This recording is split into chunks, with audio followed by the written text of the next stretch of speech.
Hello and welcome once again to Golden West College Football on SoCalCollegeSports.com. Today, the Rustlers set to take on the East Los Angeles College Huskies in a Central Conference matchup.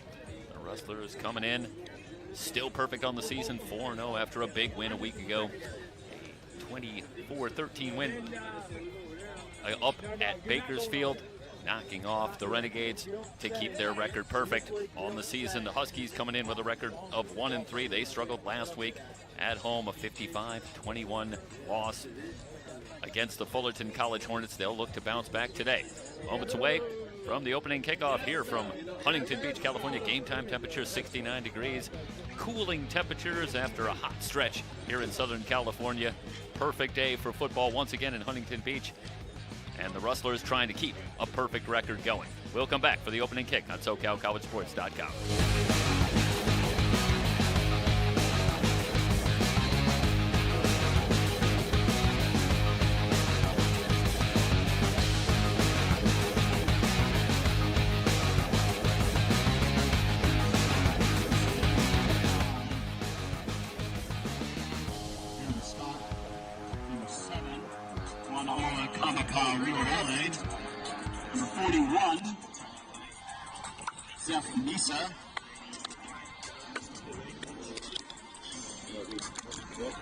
Also number 6, Dom Thompson. East LA welcomes Golden West College. Gentlemen, you're chosen as captains for reasons, and it's not an accident. The reason is that you're leaders of your teams, representing yourselves, your families, your friends, and your schools. You have your numbers in our coat pocket. If you have questions, we'll come to you and ask you to get up in number 65. If you can help you with 65, then we stay out of the game. Do you understand your responsibility as captains? You understand? Very good. All right. We have a tail and a head, and a tail. Get your call, go to game. What was the call? Tails is the call. Heads has one. Golden West has one. You with the third. You with the ball, correct? You're kicking from the clock. Try to spin around this way. East LA receives on this end. Gentlemen, shake hands again. Thank you very much.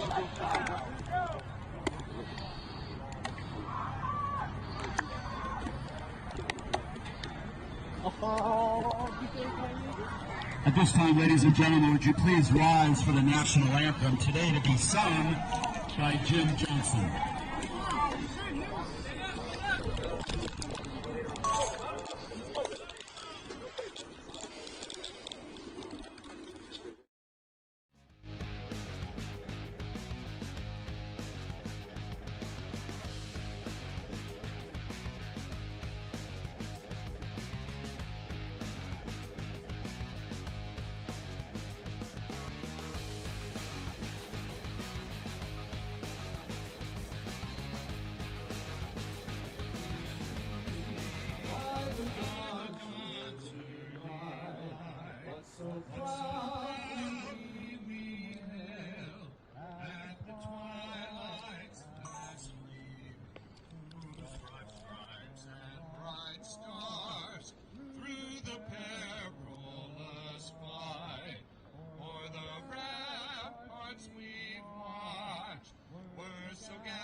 Rustlers won the toss. They have elected to defer, so we will see the Huskies on offense first as we get set to get things going.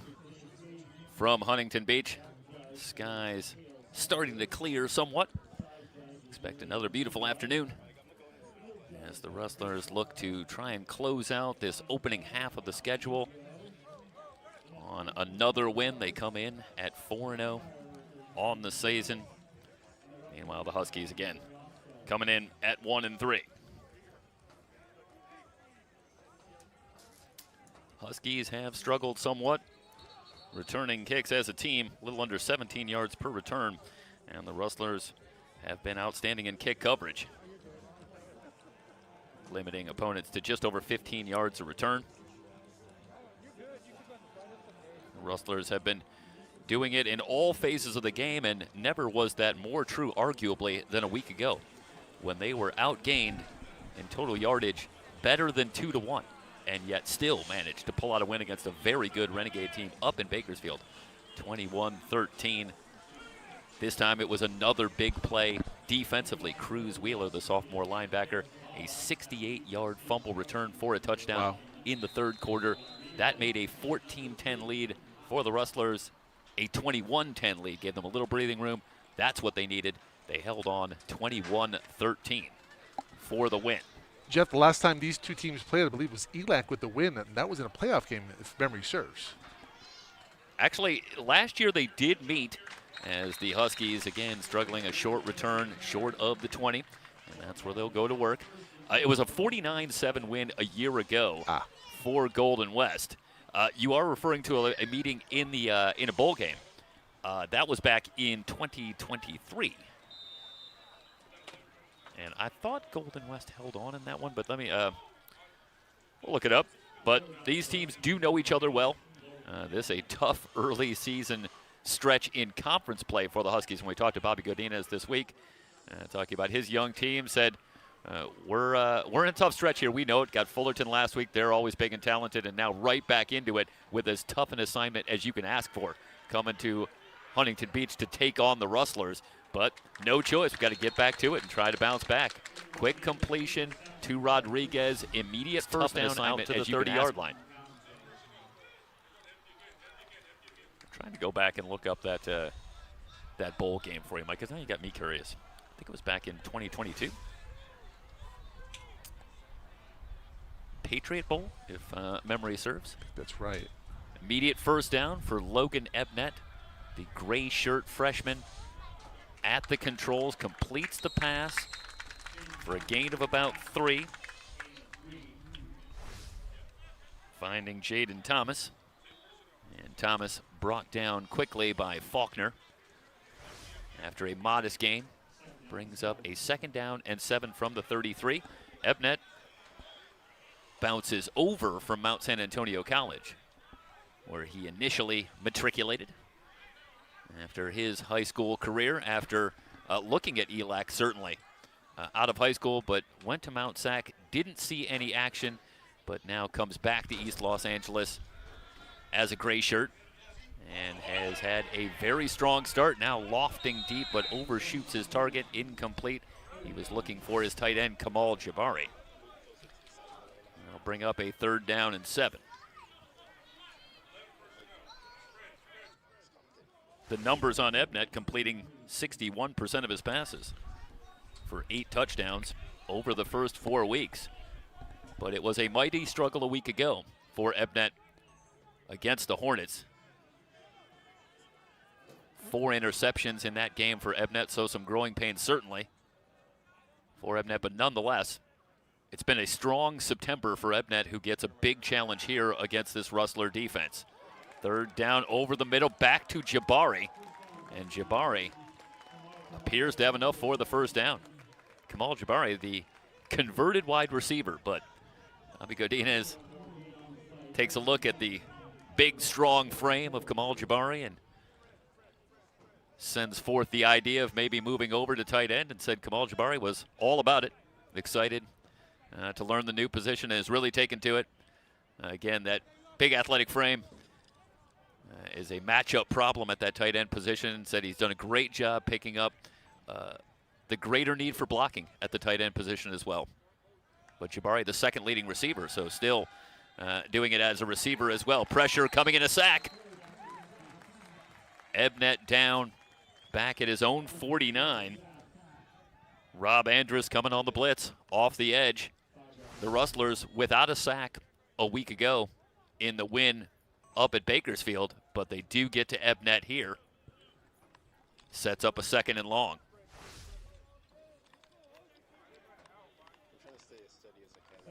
A loss of 5 brings up a 2nd down and 15.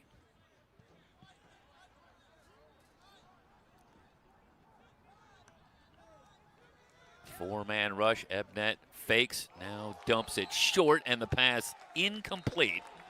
Held momentarily, but it's a good thing that Rodriguez didn't secure that football as he takes a hit and loses the football. But just an incompletion brings up a 3rd and long for the Huskies. On the season, it's been a struggle on 3rd down for East Los Angeles. Just 31% conversions on 3rd down. There's one more look, and it's Andrus again, who's been busy on this opening series. 3 wide receivers to the left. Snap to Ebnet. Starting to scramble, still on his feet. Now fires down the sideline, and Andrus secures it, but out of bounds. It'll go down as an incompletion. And when we talked to Bobby Godinez about this matchup this week for the Huskies, he's quick to point out that turnovers will be a key.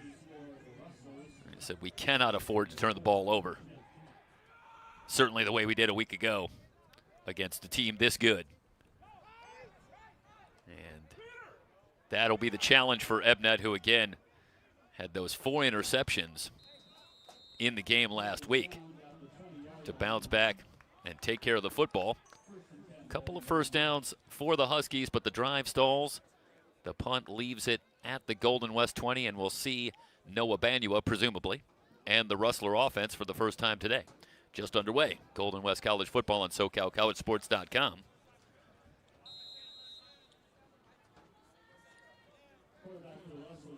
And here comes,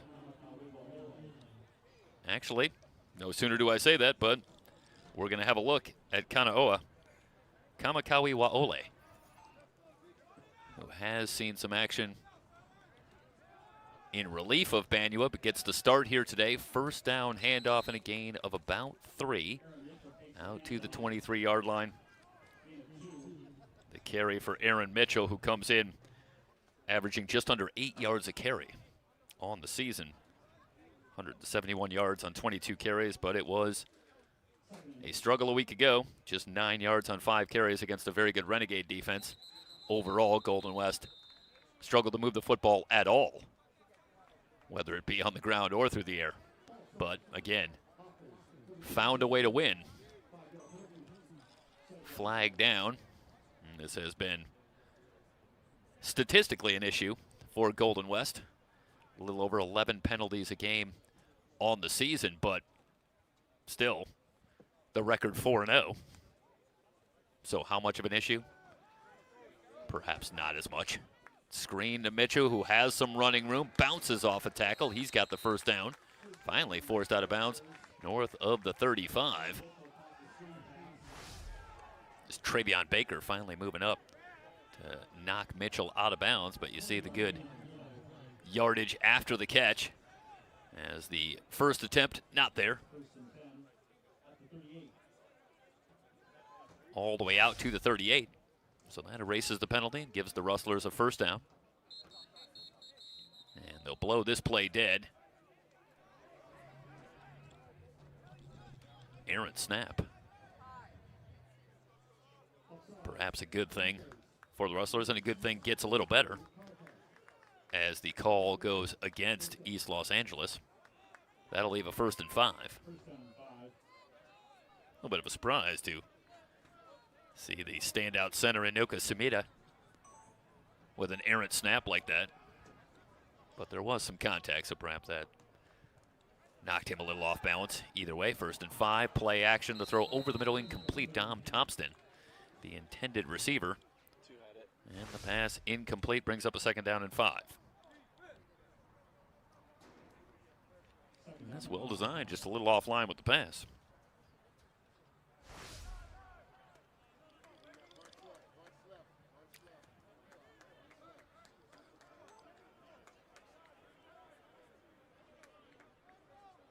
Kamikawe Waole with the snap. Mitchell again breaks the tackle at the line. Now spins free, has the first down into Husky territory at the 49. Good hard running for Aaron Mitchell. Finally brought down by Nazir Abram. But look at him bounce off of Jordan Cook before finally they get him down, but Mitchell 7 yards on a 2nd and 5, moves the chains. Rustlers are on the move on their opening drive. And yeah, Mike, it was going back to 2022. Finally getting an answer on the question, but that bowl game matchup, that was a 32-14 win here in Huntington Beach in the Patriotic Bowl.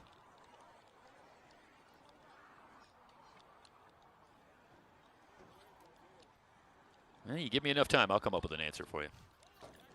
No doubt. 6 yards, leaves a 2nd and 4. And Hideo Ray hobbling off. It's been a frustrating season for Hideo Ray, who's seen very little action after an outstanding freshman year a year ago, as something of an all-purpose back for the Rustlers, but limited action so far this season. Missing some time and now heading off with a lower leg injury. Thompson on the screen. Cut down in the open field by Wyrick, but not before he has enough for the first down. Down to the ELAC 34. Well designed. And Kamikawe Waole finds Thompson down to the 34. Inside handoff, first carry. No, this is a read option, and it's Kamikawe Waole into the open field. He's going to go in for a touchdown. There are flags down near the Husky 15-yard line. Let's wait and see if this one is coming back. This is where you would expect that it would. That's a great job on the read option. Yeah, Faking pulling that ball, yeah. to Morris. It's a hold right there. Yeah. And how about Kaunaoa? Does take advantage of that block. What a great job running the ball. Fortunately for the Rustlers, the touchdown comes off the board. The spot foul moves it back to the 35, so it's a loss of a yard and a 1st and 11 after the penalty.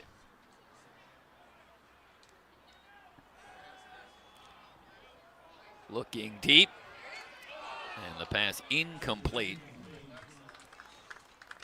Yeah, it looked like they got tangled First target. up there. Yeah, first target for Tanner Schmidt, the leading receiver. And you're seeing Waole looking deep. Mike, I'm gonna need a nickname if we're gonna see more of Kaunaoa. Ole, maybe? Yeah, we'll have to see if we can get the word from Kaunaoa himself, but maybe from Nick Mitchell, and see if we can get something a little bit shorter to work with moving forward. Trying to set up the screen again. This one incomplete. The pressure coming off the edge from one of the great stories for the Huskies, David Chukwuemeka. Watch here, and Chukwuemeka, first of all, you could see immediately just the size and strength in Chukwuemeka. Actually, a long background playing basketball. In fact, recruited and went to UC Merced to play basketball. I mean, that's a penalty. He bashes him right in the helmet. Surprised they missed that. We'll get to more of that story momentarily. The pass again looking for Thompson, incomplete. So Kamikawe Waole looking for Thompson, but misfires, and it brings up a 3rd and 11. But Chukwuemeka moves back to East Los Angeles College and makes the switch over to football. And just a spectacular athlete and Fourth down, Jeff, and they're going to go for it. They're going to go for a field goal. still learning the game.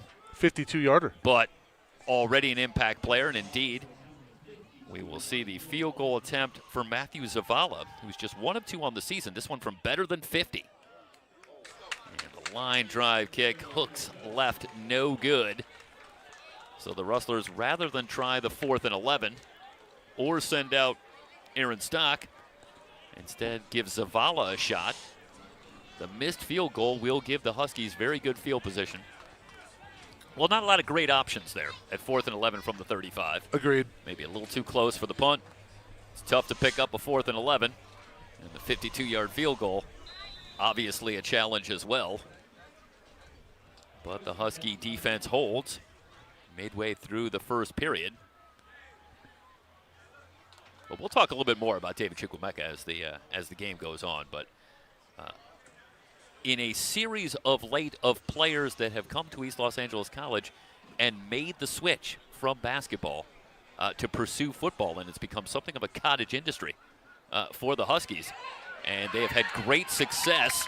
Meanwhile, Ebnet under pressure just tries to get it out. Again, it's Andrus coming on the corner blitz. No flags are down that I see. So it does appear that Ebnet was able to get the football out as he's going down. Boy, that is close. But does manage to avert the sack. But going back to East Los Angeles, it was a couple of offensive linemen, Max Henishore, Martin Tyne, over the last couple of years also making that switch from basketball, picking up football. Both have gone on to Division I schools, at Henishore at Arizona State and Tyne at Cal. So this has been a great success, and now Chukwuemeka, who is very close friends with Max Henishore, comes to East Los Angeles College and already getting a lot of attention at that defensive line spot to continue beyond East Los Angeles College. 3rd and 6 for the Huskies. 3 wide receivers split out to the left.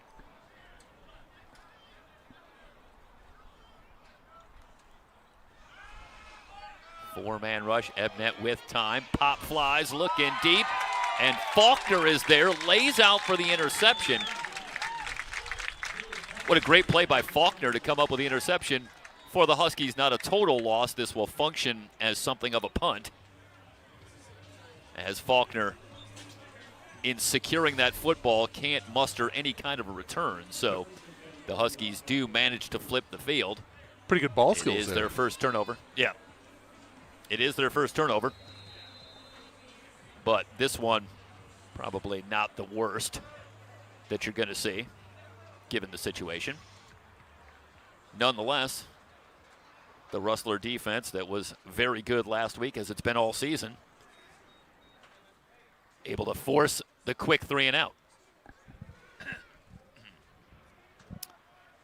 So here comes Kamikawi Waole. Blitz coming, has time, sideline pass complete. Out to the 29. Micah Maurer with the reception. 6 yards for Maurer and a 2nd and 4. Ardwan Morris in the backfield. Or excuse me, Kendrick Thomas. And it's Thomas who gets the call.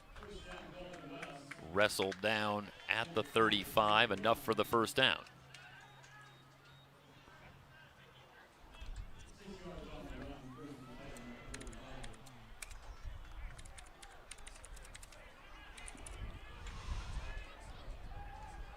Bryce Willis with the tackle. Fresh set of downs. First down carry. And pushing the pile for about 6 out to the 41. Thomas on the carry, and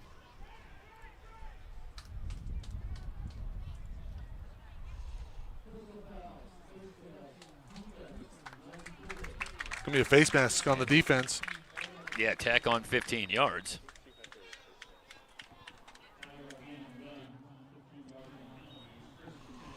That'll take it all the way to the Husky 35.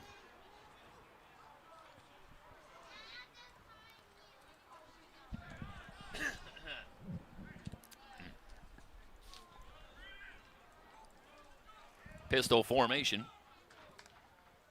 Receivers left and right. Looking to throw in the pass. Incomplete, maybe intercepted. No call yet. It was Craddock on the coverage. And they're going to say he didn't secure it. So the Huskies nearly return the favor on the interception. You see Craddock on the closeout. Hard to tell from that angle. Good effort, but there you see the call. Junior Craddock denied the interception. Does bring up a 2nd and 10. There's one more look at it there. There's a great look at it. That's a great job, guys. Quick slant. Maurer, the fingertip grab inside the 35, down to the 33, 12 yards and a first down for Micah Maurer. It's a good job holding on to that ball. Throw. Yeah, from Kamikawa. Able to set his feet and deliver a strike to Maurer.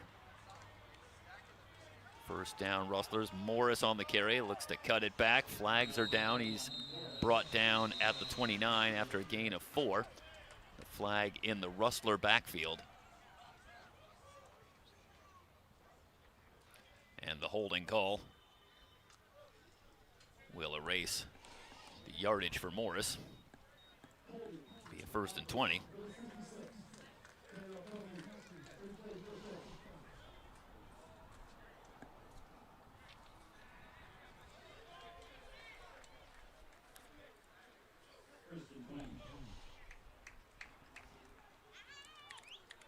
Well, penalties can be a killer. Seen that already here in this first quarter for both teams.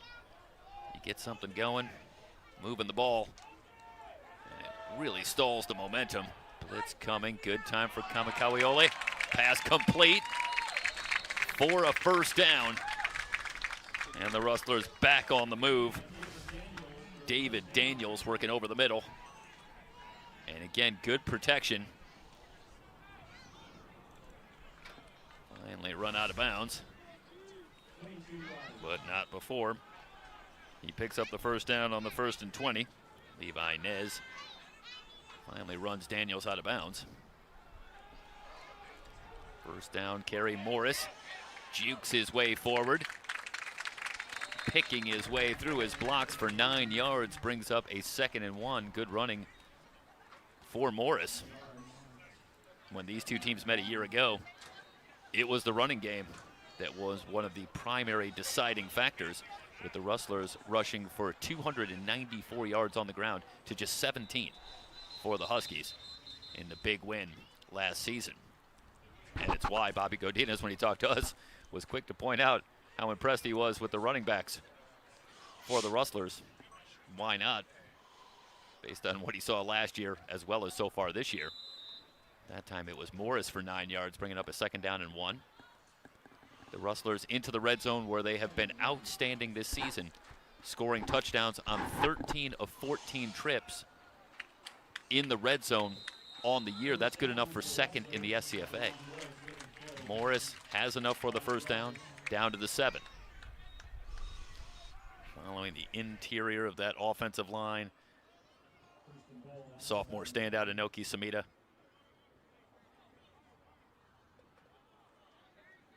Helping to push that Husky line back. Enough for the first down for Morris. From the 7, Morris again gets the call. Tripped up by Abram at the 3, 4 yards. Makes it 2nd and goal. Winding down, 3:28 and counting, remaining in the opening quarter.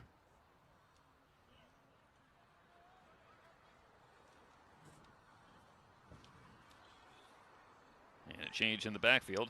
Noah Simmons with his first appearance. Read option.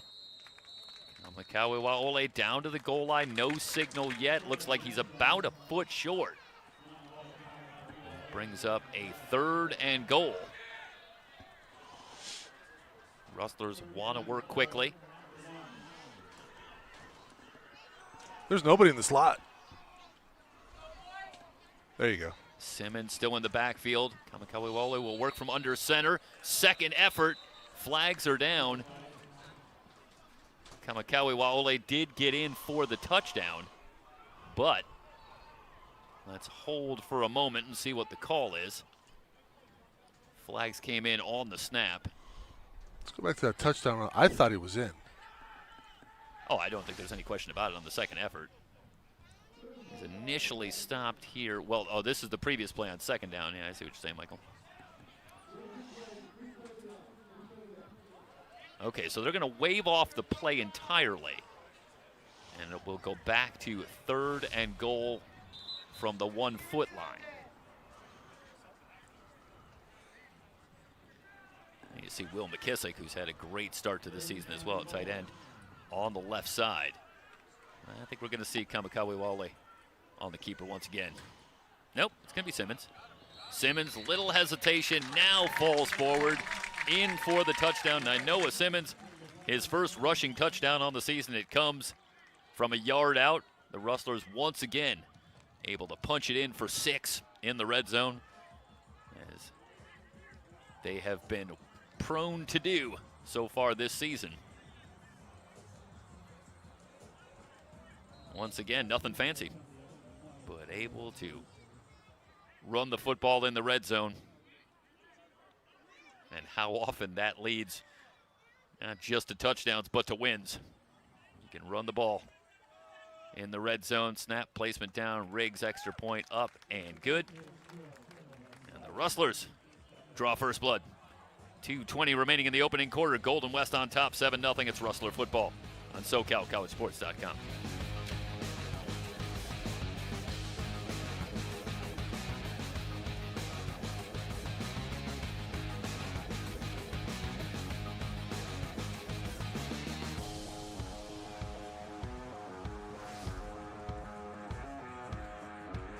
Jeff, you're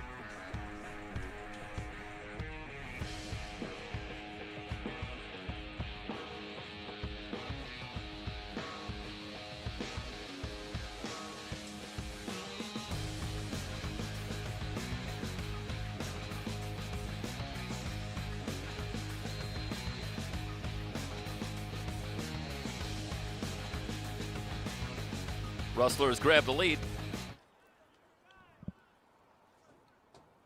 as they go 77 yards, capped off by the Simmons 1-yard touchdown run. Grab the 7-0 lead. Rodriguez on a short return once again, forced out of bounds, shy of the 20. Good job on kick coverage. Cedric Williams able to angle Rodriguez out. And we'll see the Husky offense for the 3rd time. Ebnet so far 4 of 9 for 41 yards with the 1 interception.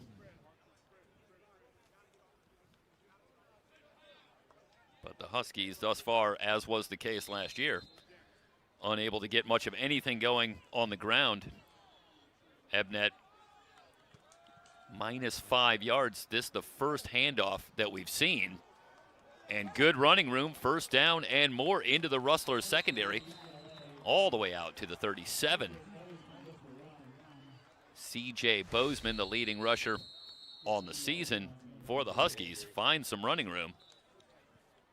Interesting that the first 10 play calls from the Huskies, all pass plays. And finally, they go to the ground, and Faulkner finally brings down Bozeman, but Bozeman all the way out to the 36. We do have a player down. We'll step aside for a brief injury timeout. From Huntington Beach, Golden West on top, 7-0.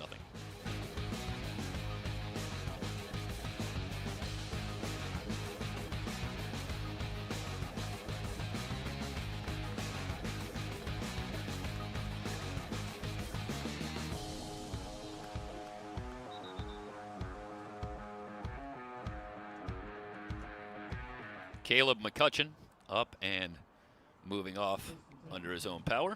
Always good to see.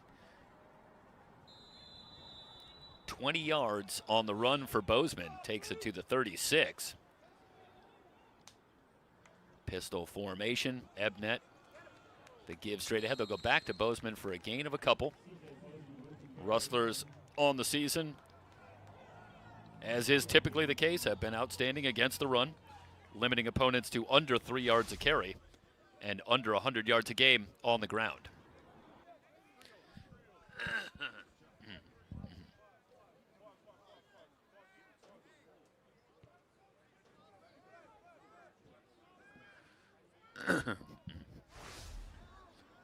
Yeah, welcome sight, certainly, for the Huskies.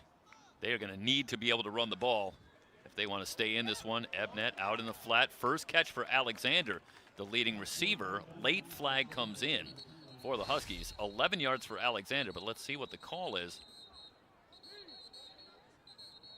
As they get it out quickly, yep. Yeah, it's Jabari trying to hold that block downfield, and he only did half of it. Just got the hold. That's where I was going with that. Well, they haven't moved the ball just yet, so they're going to huddle up and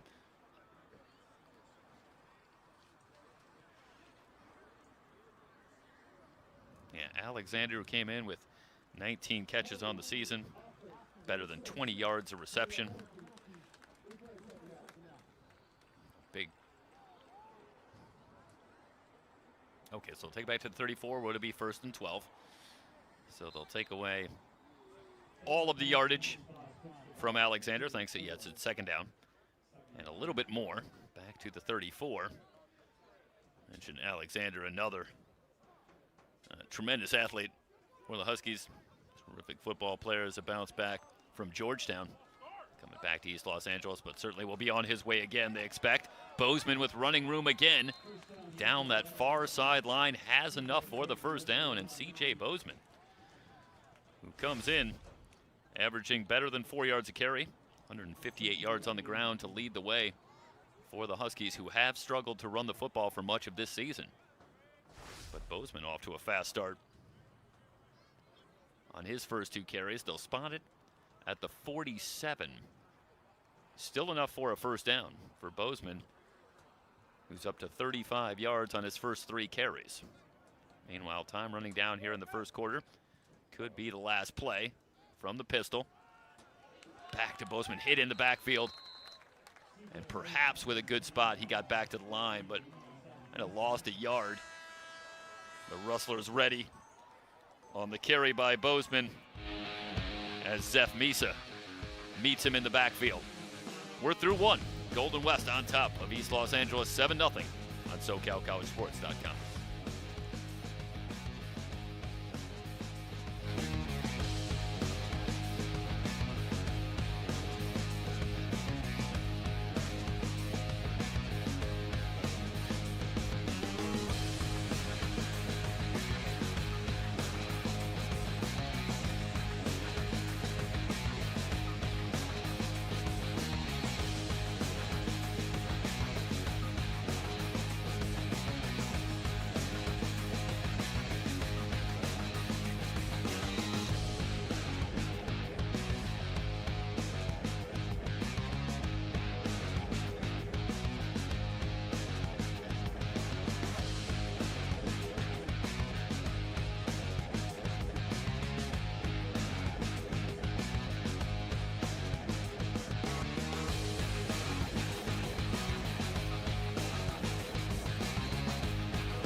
Start of the 2nd quarter from Golden West College.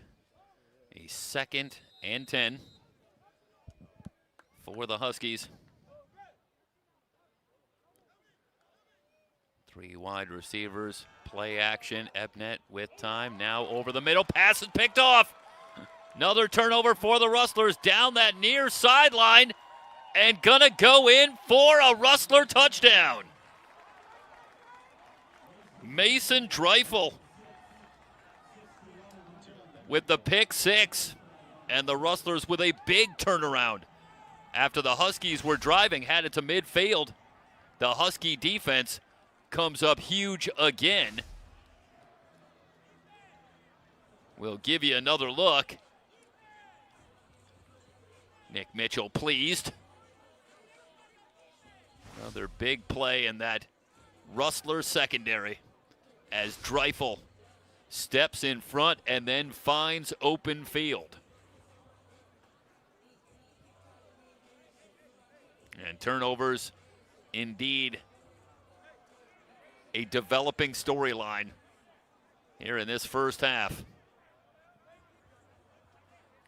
Arguably the first turnover for the Huskies. Not particularly terrible one, but this second one definitely hurts. Stalls the drive immediately and extends the lead for the Rustlers. Watch Dreifel working over the middle as Ebnet tries to look him off, but that's a great job in coverage by Dreifel as Ebnet tries to come back over the middle with that pass. And Dreifel gets there first. 13-0. That has got to be deflating for ELAC, who have had some success moving the ball here in this first half. But exactly what they wanted to stay away from, the turnovers. The pick six makes it 14-0. One more look.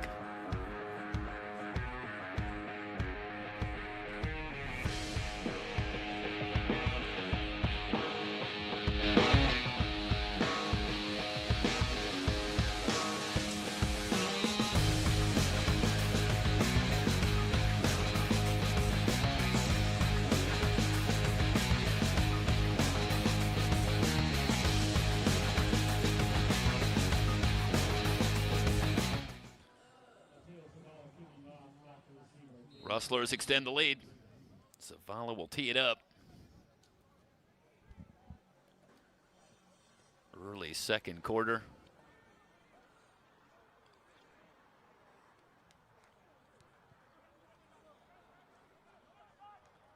Low kick out of bounds, and that's a miscue that you can't be too happy about if you're over on the Golden West sideline with the difficulties that the Huskies have had returning kicks so far this season and with the coverage that the Rustlers have been able to get throughout the season. Instead, you just give them the ball at the 35.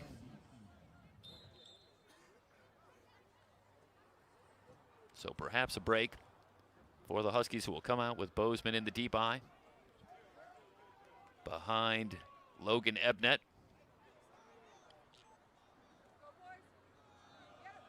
Bozeman tries to step to his right, but hitting the backfield, a loss of a yard will bring up a second down and 11.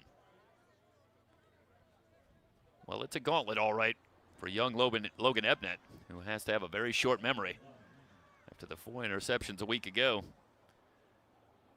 Gets this tough assignment, and he has a couple of interceptions here in this first half already. But Ebnet has seen the vast majority of the action at quarterback this season. So one would expect that he will continue on. Pocket collapsing, Ebnet steps up, and Faulkner juggles but has the pick, and still on his feet. Down the sideline, picks up a block. Faulkner's in for the touchdown.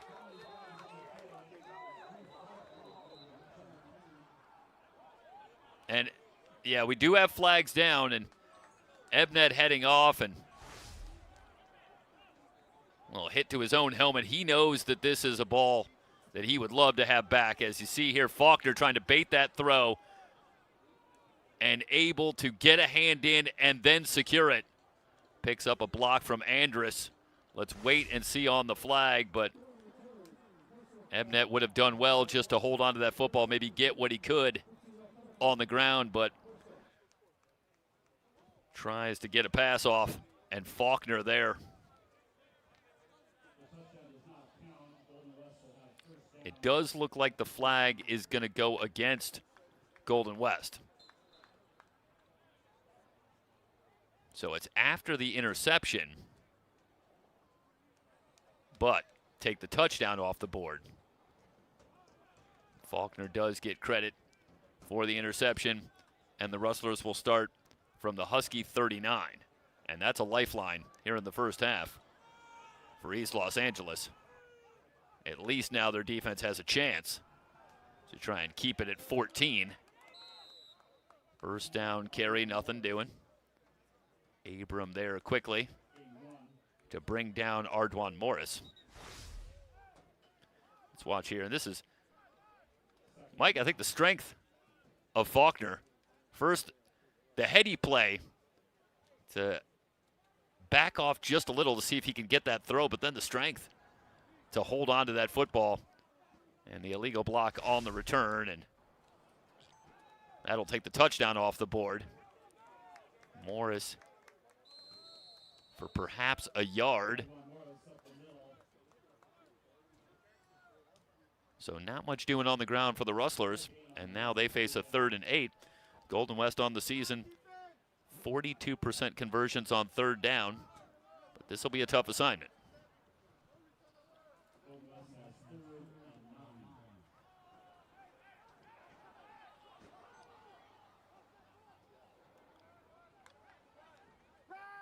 Kamakawiwole setting up under pressure, able to get away from the first wave. He's still on his feet.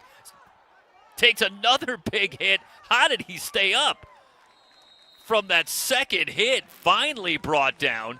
The Huskies will get the sack.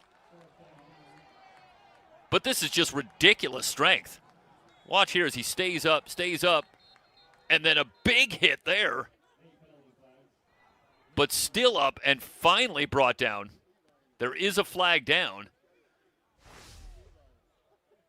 I see Thomas in on the scrum that finally got Kamakawiwole down. The flag is in the Golden West backfield. This is a potentially big call as the Husky defense has stood up big time on this drive after that interception to force what could be an important 3 and out. But let's hold on the flag.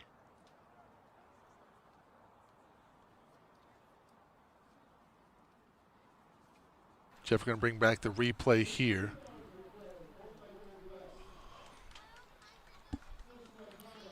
Yeah, is this after the play, obviously? Yeah, something was said there for sure. Yeah, it looked like Daniels for Golden West was in the middle of it. And then I believe Nazir Reed was the other player. Yeah, Nazir Reed. This is going to be 4th down and a mile. And we'll see Aaron Stock, who did his best Rick Booten-Tootin imitation a week ago with 11 punts in the win up at Bakersfield. He was busy. Not often you see 4th and 43. Yeah, often. Yeah, so both of the calls go against Golden West after the result of the play. First kick for Stock. Flag. And we have another flag down. And I think now the challenge is they're going to get into it up near midfield. Here come flags from everywhere. And now, Mike, the challenge is going to be on this officiating crew and the captains and coaches on both sides to regain some control, because tempers have decidedly flared on both sides.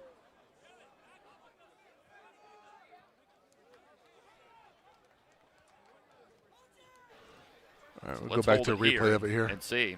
Yeah.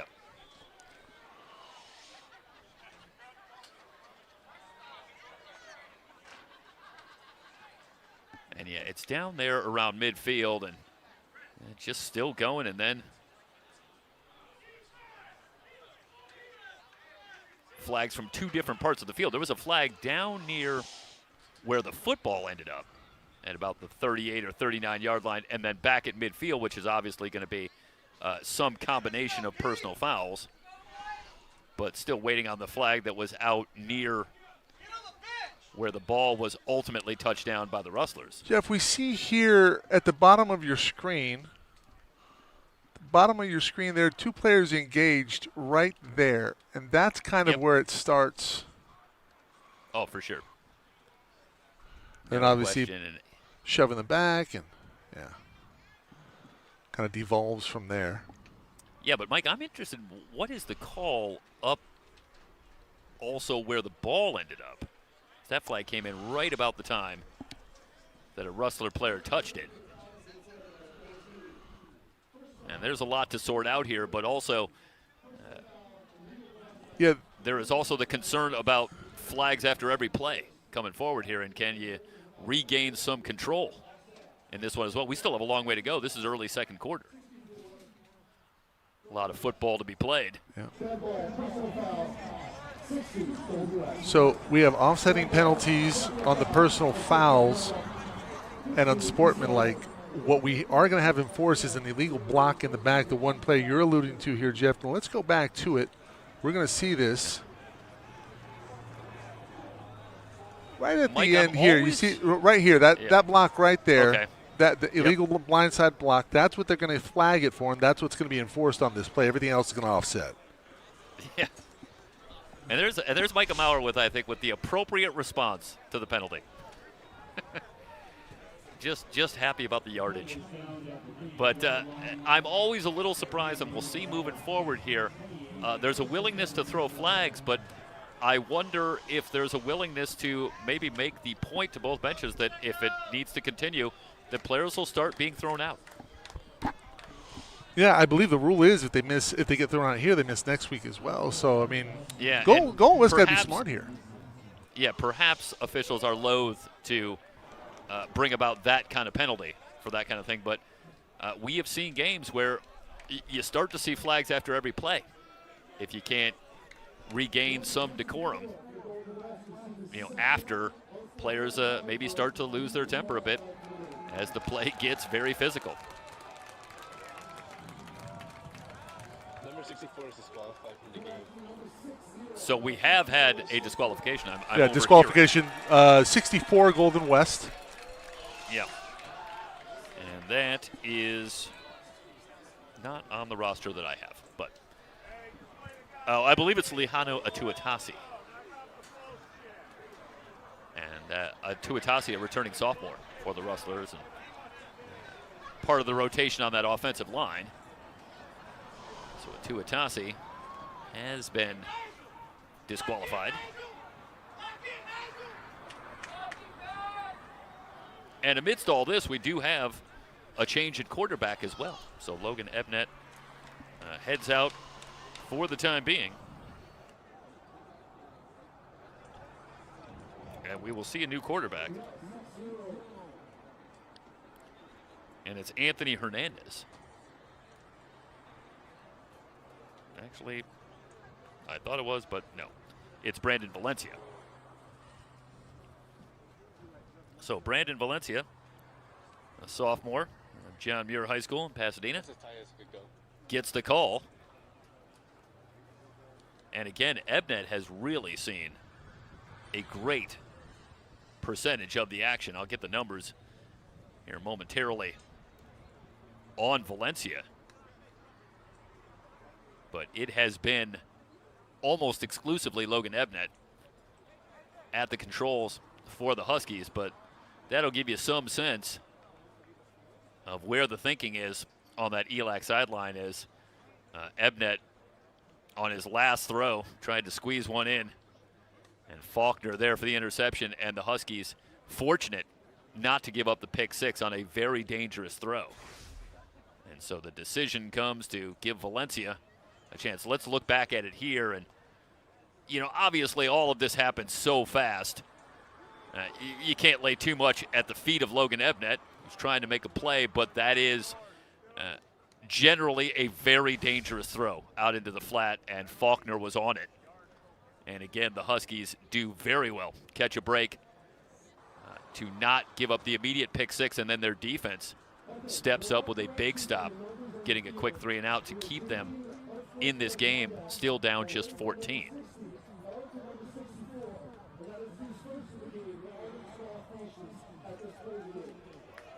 They're rescinding the disqualification here, Jeff, as it was his own. It was only his first personal conduct penalty, not his second. Okay, so Lejano Tuatasi, who does see some time in that rotation on that offensive line, still available. Flags before the snap, and what had been a very fast first quarter is turning into a glacial pace here in the second quarter. Still 12:02 as we have a shot of the scoreboard remaining in this first half. And Mike, I feel like the last 3 minutes has taken about a half hour. That sounds about right. We went from short episodes to basically a mini-series here in the second quarter. I'm getting ready to see the new Leo movie tomorrow. Clocks in at a modest 2 hours and 42 minutes. Yeah. So get your coffee ready. Carbs. Get your coffee. Loading up. You're carbo loading for the movie watching? Man.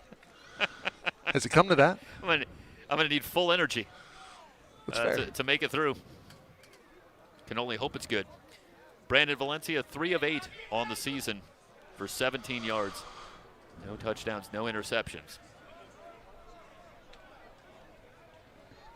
But he will get the call here, appearing in just his second game. Still sorting out this most recent penalty.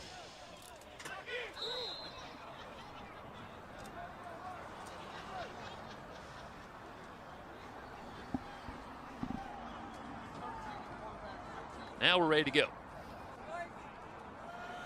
From the 28, Bozeman on the carry. Tripped up after a gain of 3. Looking on the right side, following his right guard, Oswaldo Jimenez and Kendon Jones. The Huskies banged up at a few positions, but notably on the offensive line where they're missing a couple of starters.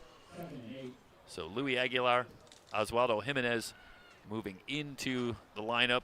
Aaron Ponce, who really leads this unit, outstanding center, makes the move to guard. So the Huskies, who have been struggling to run the ball, also have to shuffle things up on the offensive line. Couple of yards for Bozeman, leaves a 2nd and 8. Gets the call again, tries to reverse field, but that is just about impossible to do against the Rustler defense generally. Andrus continues to live in that Husky backfield. Coming off the edge again. A loss of a yard for Bozeman brings up a 3rd and 9 in a tough spot. I can't tell. I think it's around like 70. For the young quarterback, Brandon Valencia.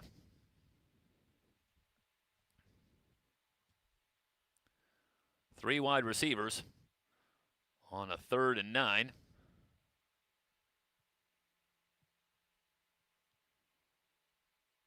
As the snap, they'll keep it on the read option. Flags are down as Valencia perhaps picks up a yard. Rustlers coming up with the big stop. Get the quick 3 and out. Zeph Misa off the edge, the first to get there. But let's hold on the flag. The early indication is this is going to go against the Rustlers.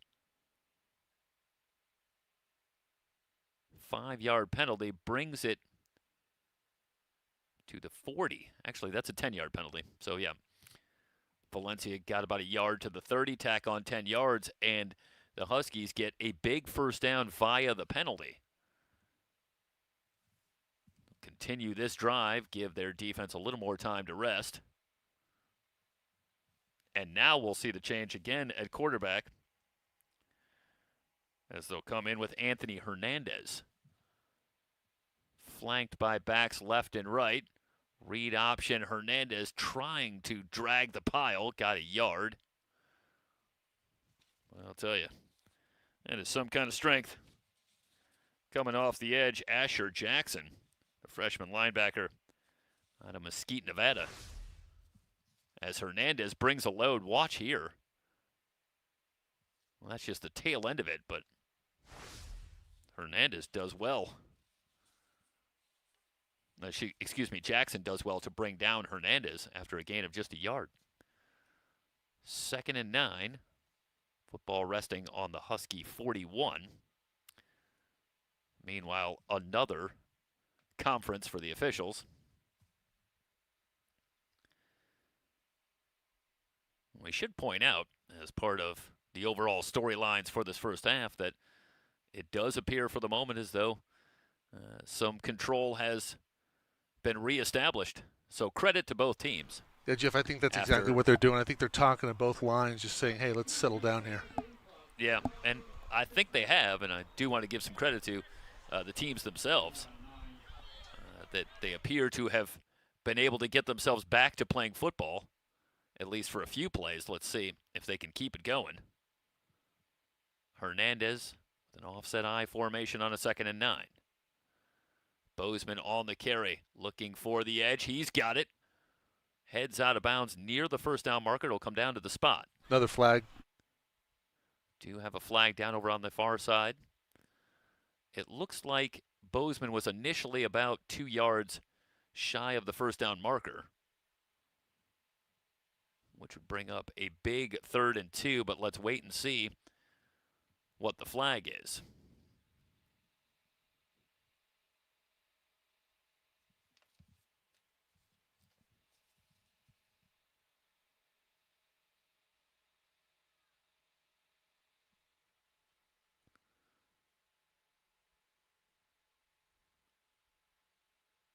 And this one going to go against Golden West.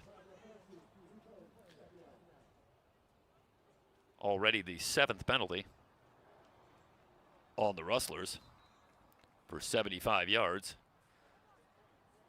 East Los Angeles with 6 penalties themselves.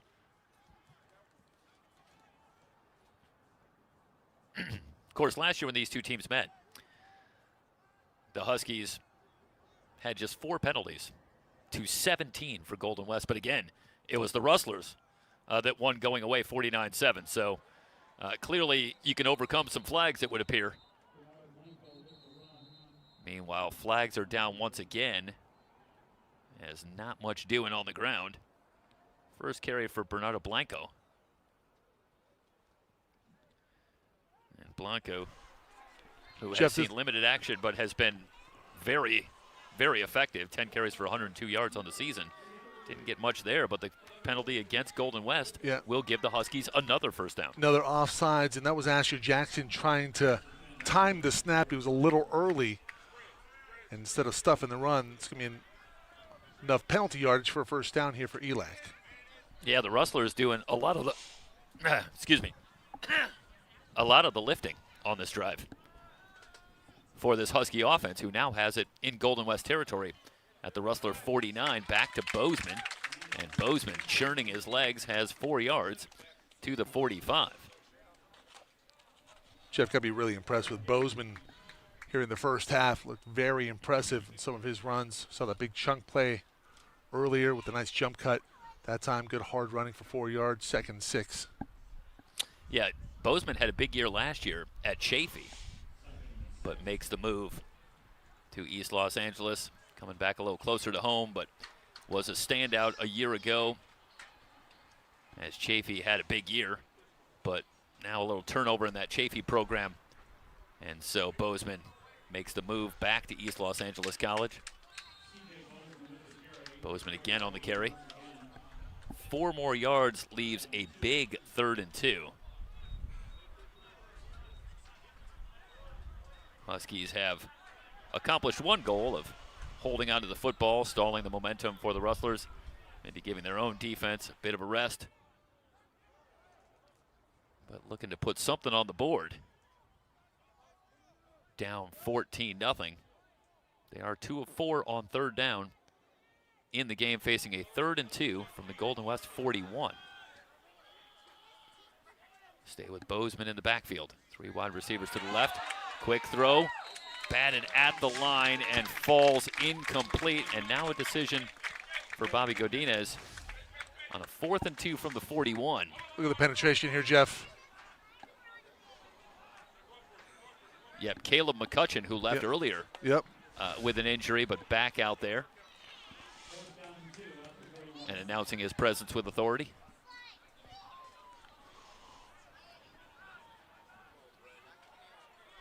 So they'll stay with Valencia and the Husky offense on a 4th and 2. Not a big surprise.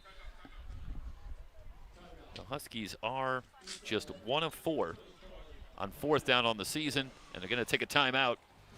7:23 remaining in the first half. Golden West on top 14-0. It's Rustler football on SoCalCollegeSports.com.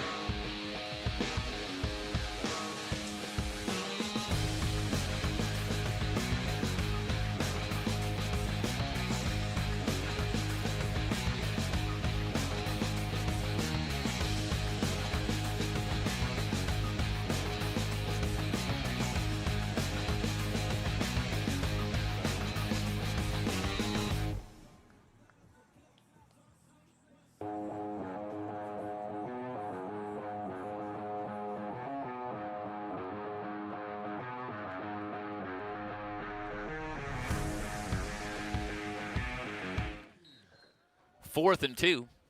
Huskies going to go for it. Rustlers limiting their opponents to just 1 of 8 on 4th down on the season. This is a 4th and 2. Ebnet returns. The throw over the middle finds Jabari behind the Rustler defense, and it's a touchdown for the Huskies.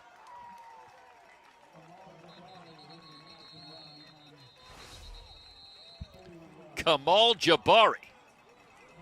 How about that return for Logan Ebnet? Comes on a 4th down. The Rustlers dial up the blitz, and Jabari working one-on-one against Nigel Mills. Gets a step. 41-yard touchdown pass. Ebnet to Jabari. First touchdown reception for Jabari on the season. And it's a big one for Ebnet. His 9th touchdown pass.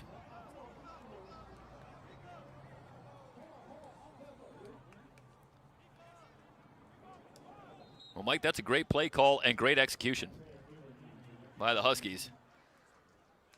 As the Rustlers going to challenge you on a 4th and short. That's a great job by Godinez dialing that up. I mean, you see, they saw something that they liked there, so they called a timeout right before that play. 4th and 2, it's a huge down, I mean, just to pick up the first down.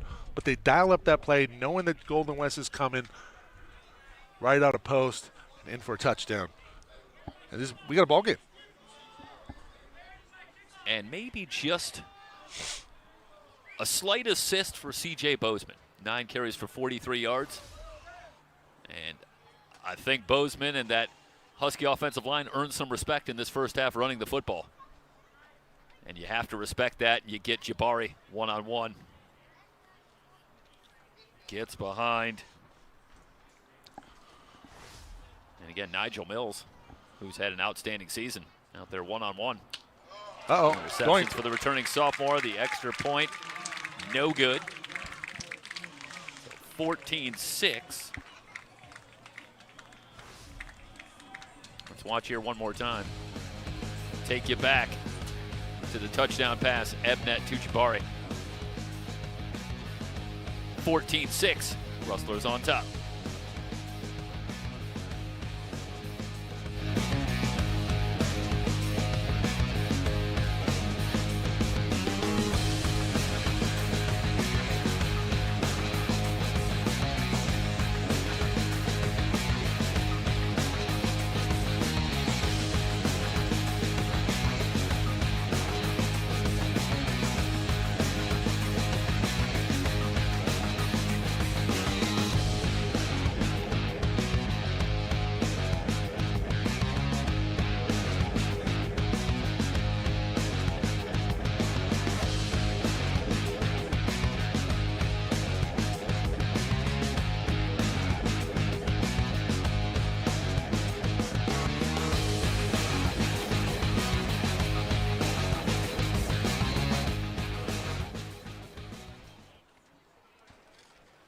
.12 remaining in the first half. And we've got a ball game. 14-6. Rustlers on top. Jeff, I thought you made a great point with Bozeman and talking about his ability to run the football in this one. you get the second level, the linebackers kind of creeping up, and that leaves it wide open for ELAC and relatively untouched for the touchdown till the very end. Yeah, I think there's a lot of two coaching staffs that have a lot of experience going against each other, and that was a chess move, I think, from both coaches, knowing that how the Rustlers are going to play defensively in that situation, understanding that they have a great deal of confidence in their ability to crowd the line, challenge you defensively, and maybe the best shot is going to be taking one downfield. It's a gutsy call, and it certainly worked for the Huskies. Meanwhile, after a short kick, great field position for the Huskies, and it gets a little better. Kamakawi Waole on the keeper for 11 yards. Watch and this just that pull quickly. here, Jeff. It's a great read. Yeah, and some work by Lihanu Atuatasi on the left side. Yep. Holding the block, creating the hole for Kamakawi Waole, who picks up 11 yards. But that short kick led to the Rustlers starting at midfield, and after one play, they're at the 39, now looking deep into the end zone. The Rustlers have answered back. Coming back. 39-yard touchdown pass to J.D. Alisea. It's coming back. We got a hold. And you're hearing it from the Rustler crowd that hates it, but there's the flag. Exactly what you would expect from that spot on the field. Mike usually got good eyes here to see if he could pick out Right where there, it is. he just tackles a defender. You see it. On the right side there, on Chukwemeka at number 91. You'll see it here. So much here because it looked to me. Yeah, right here. He just takes him down. I mean, that's penalty. Man, all right. I don't. That looked to me like there an argument could be made that lost his footing as much as anything. I don't know if I see the hold if we're talking about the same spot, but either way, the call is made. It's so tough to tell. Obviously, it happened so fast. And David Chukwemeka has the kind of speed and power. Face mask coming. Where you're going to get some calls. Puts maximum pressure.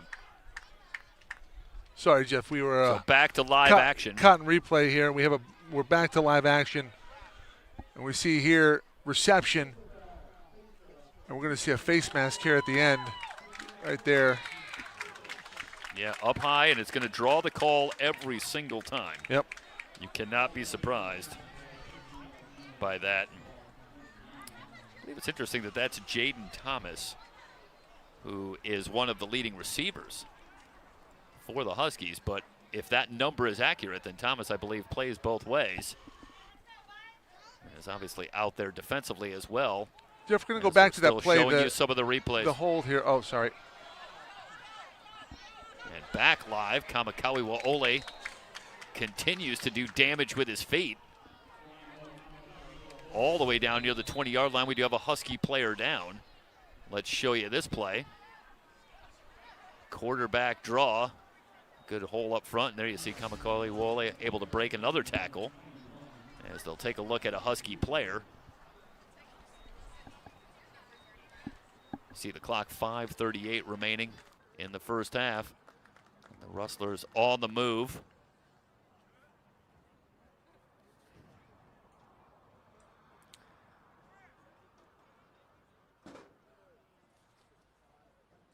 So the ball at the 21.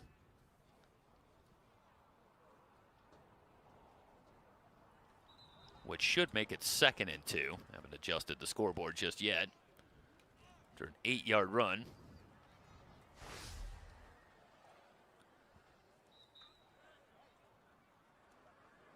That's a good job by Kamakawi Waole. Able to hold just long enough. Sell the fake. Into the end zone. Schmidt with the leaping attempt. Touchdown, Rustlers.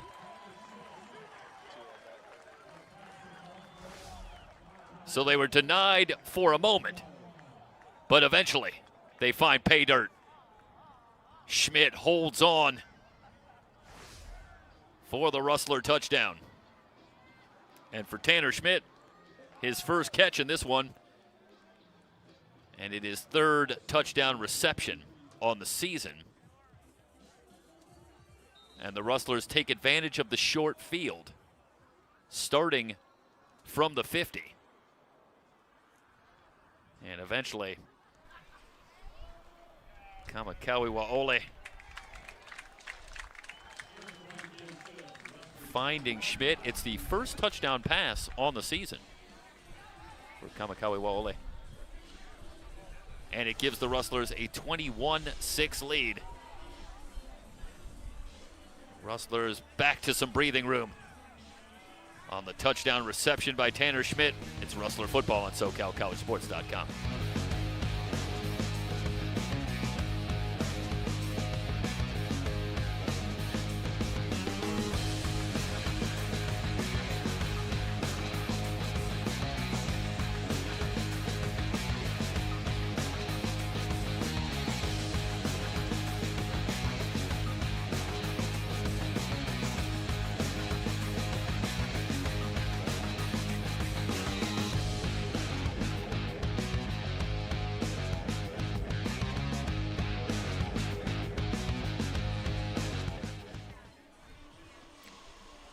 Well, the Huskies got the lengthy drive and the touchdown to get on the board.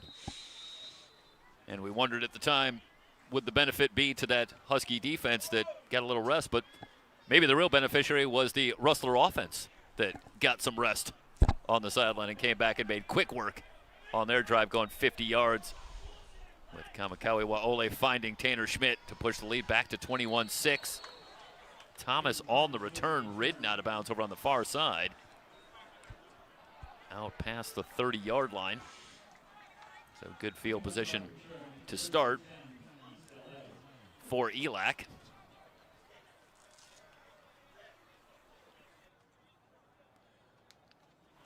Well, it looks like they're going to give Thomas, let's wait and see. They still haven't put it down. 31-yard line. 31, all right. Yes, sir. And Logan Ebnett now back. Came on with that tremendous pass on fourth down, finding Jabari, and he will continue. Leading this offense, empty backfield now. They will swing back with Bozeman in the pistol, and it's Bozeman who gets the call, hit in the backfield, a loss of a yard. Josh Clark, the returning sophomore, into the backfield in a hurry. The loss takes it back to the 30, where it'll be 2nd and 11. Well, the first 3 carries for Bozeman produced 35 yards. The next 7 carries have produced 7 yards. So again, it's one thing to break off a couple of chunk gains against this Rustler defense, but it's another thing to sustain any kind of running game. That's the challenge for the Huskies, who face a 2nd and 11. Flags before the snap.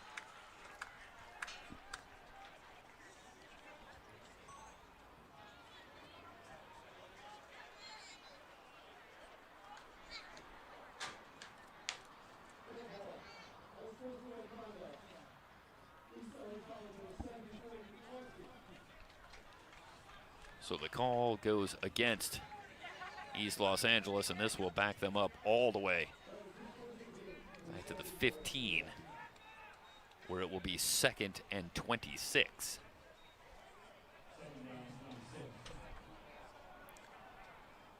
Penalties piling up on both sides.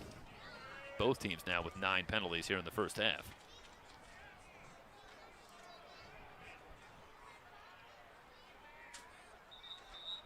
Meanwhile, the clock moving.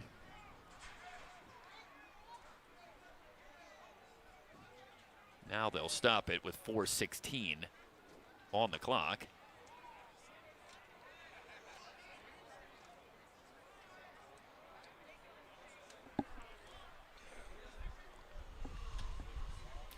Well, this is certainly one of the spots you want to stay out of going against this Rustler defense. 2nd and forever. Yeah, Jeff, you think you'd be tempted to throw the ball here, but I mean, the smart play is maybe just run it a couple times, kick it down the field because, 3 picks here in the first half for Golden West?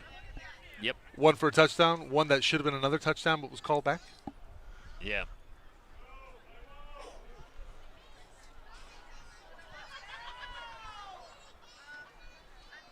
And still conferencing. Yeah, Jeff, it's just the kind of team that it's going to be so hard if you give up short fields or give them any additional points, turning the ball over. And that's certainly what Bobby Godinez was talking about this week. And Jeff, this is a second misconduct penalty on the player. It's Kendon Jones. Yep. So Jones is done for the day. And that is brutal news for the Huskies, who are already depleted on the offensive line with a couple of players out. And now they lose one of their standout starters in Kendon Jones. Big boy from out of state, Las Vegas.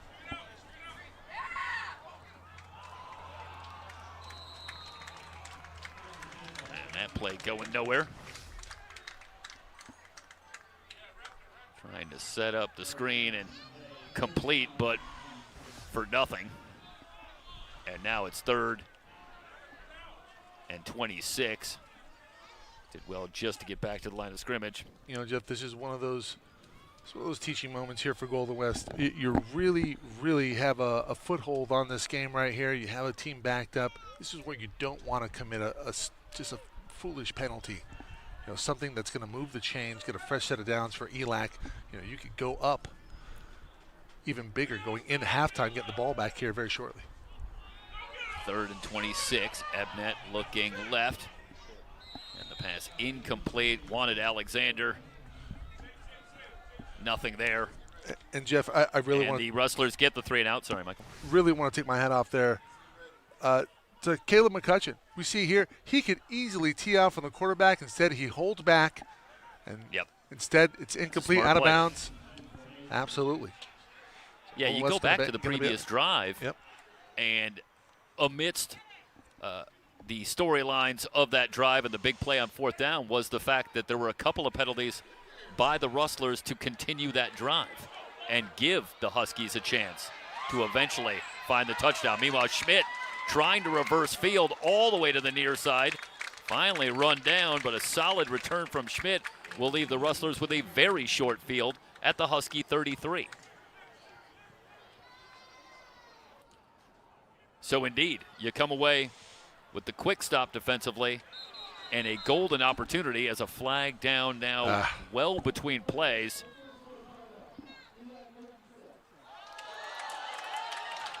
And the unsportsmanlike call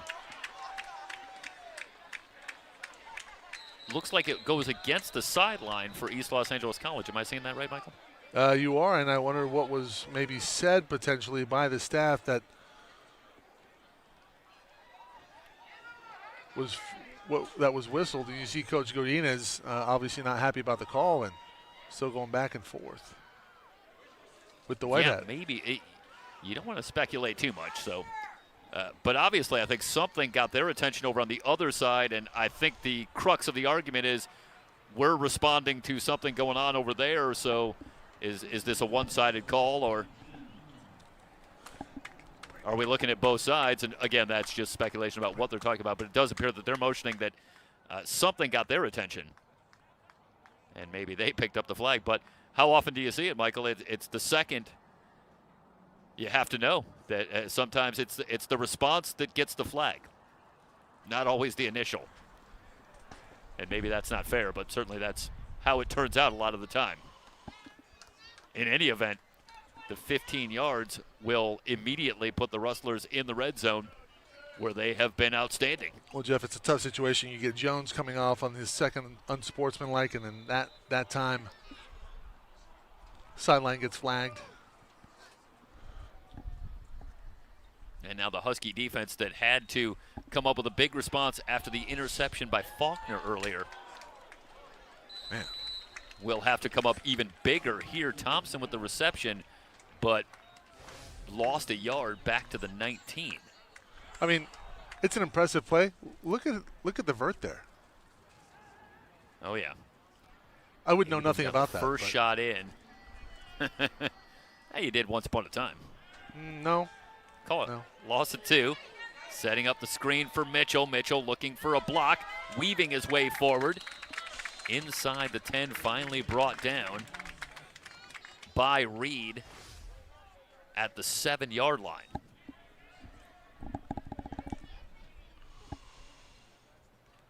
Tell you, the more you watch him, the more you got to be impressed with Aaron Mitchell. Just has a nose for picking up yardage. Seldom brought down on first contact. Just has a way of making positive yardage with every touch. Timeout on the field. We're down to the 2-minute timeout here in the first half. Golden West on the doorstep, leading at 21-6.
Mitchell in the deep eye behind Kamakawi Wale. Receivers left and right. Play action. On the roll, looking into the end zone. Touchdown, Rustlers. McKissick with his first catch, and it's good for 6. Rustlers do extend on the lead, now pushing the lead to 27-6.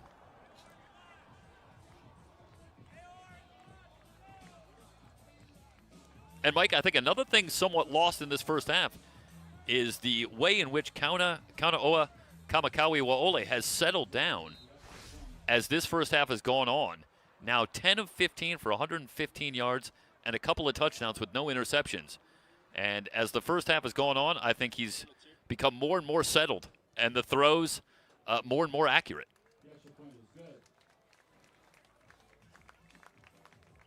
Getting his first extended run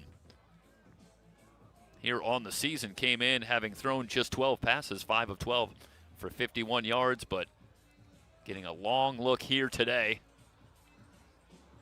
And he has the Rustlers now on top 28-6 as we near halftime.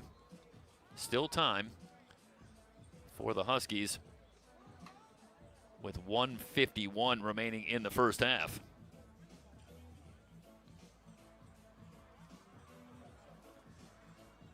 McKissick's third touchdown reception on the season.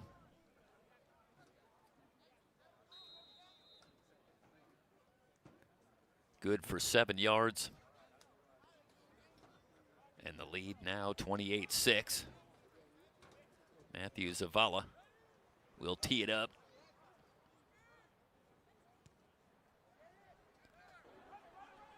End over end kick taken at the 15. Now past the 30, and Thomas tripped up at the 32.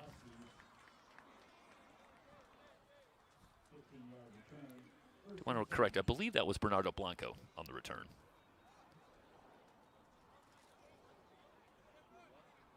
And they will spot it at the 33.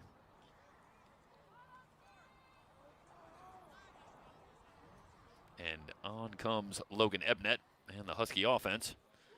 Ebnett now 7 of 15 for 88 yards. The touchdown pass to Jabari, but also the 3 interceptions. 2 of those leading to scores, 1 directly, but in fact, I believe, Mike, if I remember, I think all 3 actually did lead to points. Bozeman in all kinds of trouble. The ball comes out, but I believe the whistle came first. And the Rustlers nearly tacked on some points right there. No chance for Bozeman. A big loss on the play. All the way back to the 26. That's a loss of 7 yards for C.J. Bozeman. And the Rustlers were all over that play right from the outset. Javon Taylor, I believe, among the first to get there. Timeout on the field, 1:13 remaining in the first half. Golden West on top. It's Rustler football on SoCalCollegeSports.com.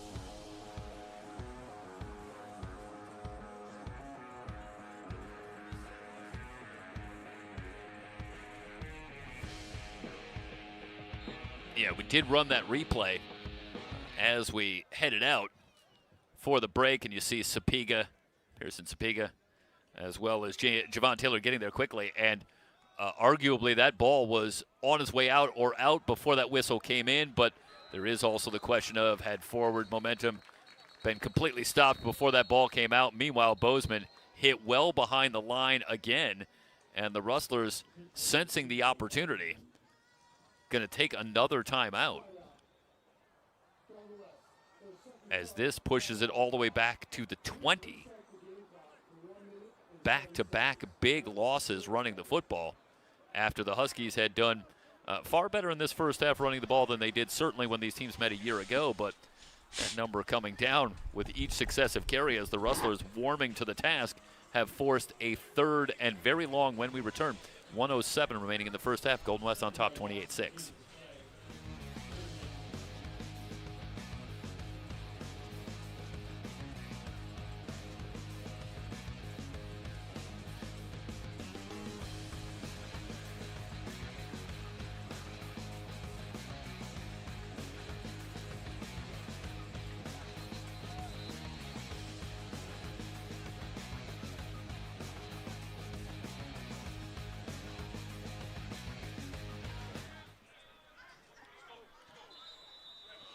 Third and 23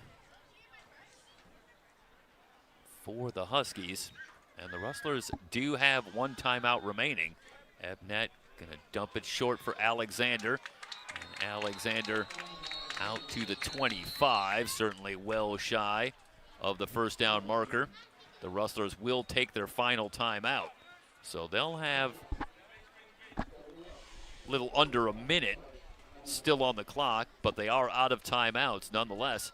They figure to come away with another good opportunity, leading at 28-6, 59 seconds remaining in the first half.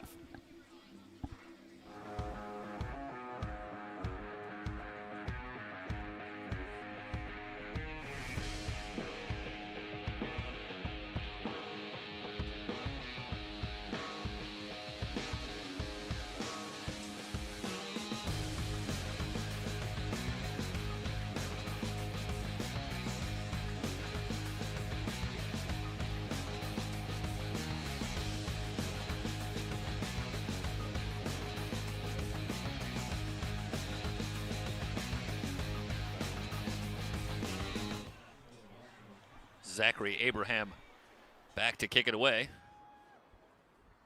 Averaging a little better than 32 yards a kick, high up to get the snap. Now a very low kick taken by the Rustlers. They're going to come away with very good field position into the red zone. Go ahead and plug into the battery. Plug into the sorry, Jeff. Braden Powers does a great job on a very low kick from Abraham, who had to go up to get that ball and just got away whatever kick he could, but it comes out just a few feet off the ground. But watch here. It's maybe just off the side of the foot, but this is probably going to kick another 10, 20 yards if Powers lets it go. But Powers, with a heady play and good hands, cuts that ball off and returns it all the way to the 15. And the Rustlers looking for the 6 right now, into the end zone, incomplete. Boy, just for a moment, David Daniels was in the clear. But the pass incomplete. Levi Nez on the coverage. But if Kamakawi Waole can drop that one in, it's going to happen just that quickly. Man, that ball was right there, Jeff. 2nd and goal. And back live, setting up the screen. Mitchell with blockers in front at the 5, hit at the goal line and in. Mitchell does get in for the touchdown. Boy, he took a big hit from Nez right at the goal line.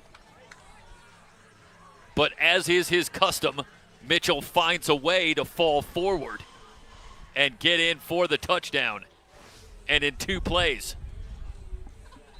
the Rustlers cash in again. Riggs on for the extra point.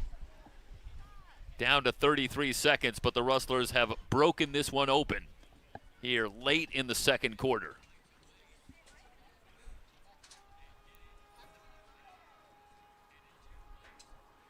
Placement down, the kick up, and good. 21 unanswered points after the Husky touchdown. And the Rustlers push the lead to 35-6 here on SoCalCollegeSports.com.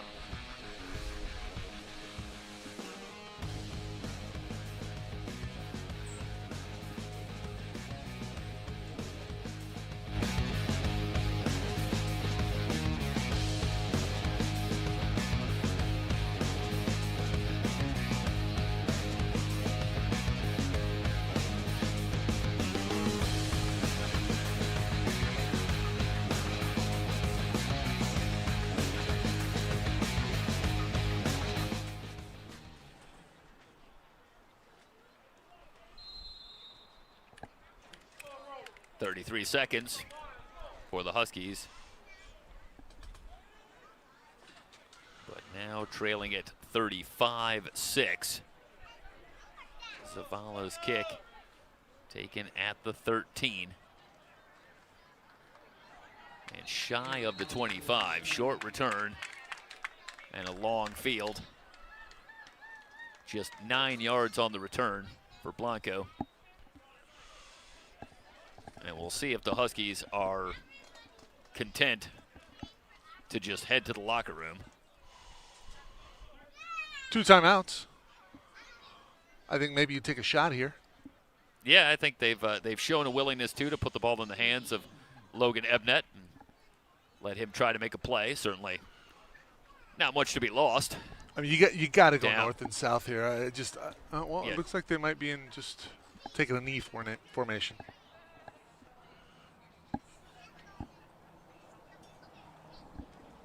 Well, again, I think the issue might be just more to be gained simply by running one snap and just trying to regroup, get ready for the second half. Down 35-6. And indeed, that will be the score as the teams head in for the half. Golden West on top 35-6. You are watching Rustler football on SoCalCollegeSports.com.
Start of the third quarter, and the Rustlers will have it first after they deferred, winning the toss.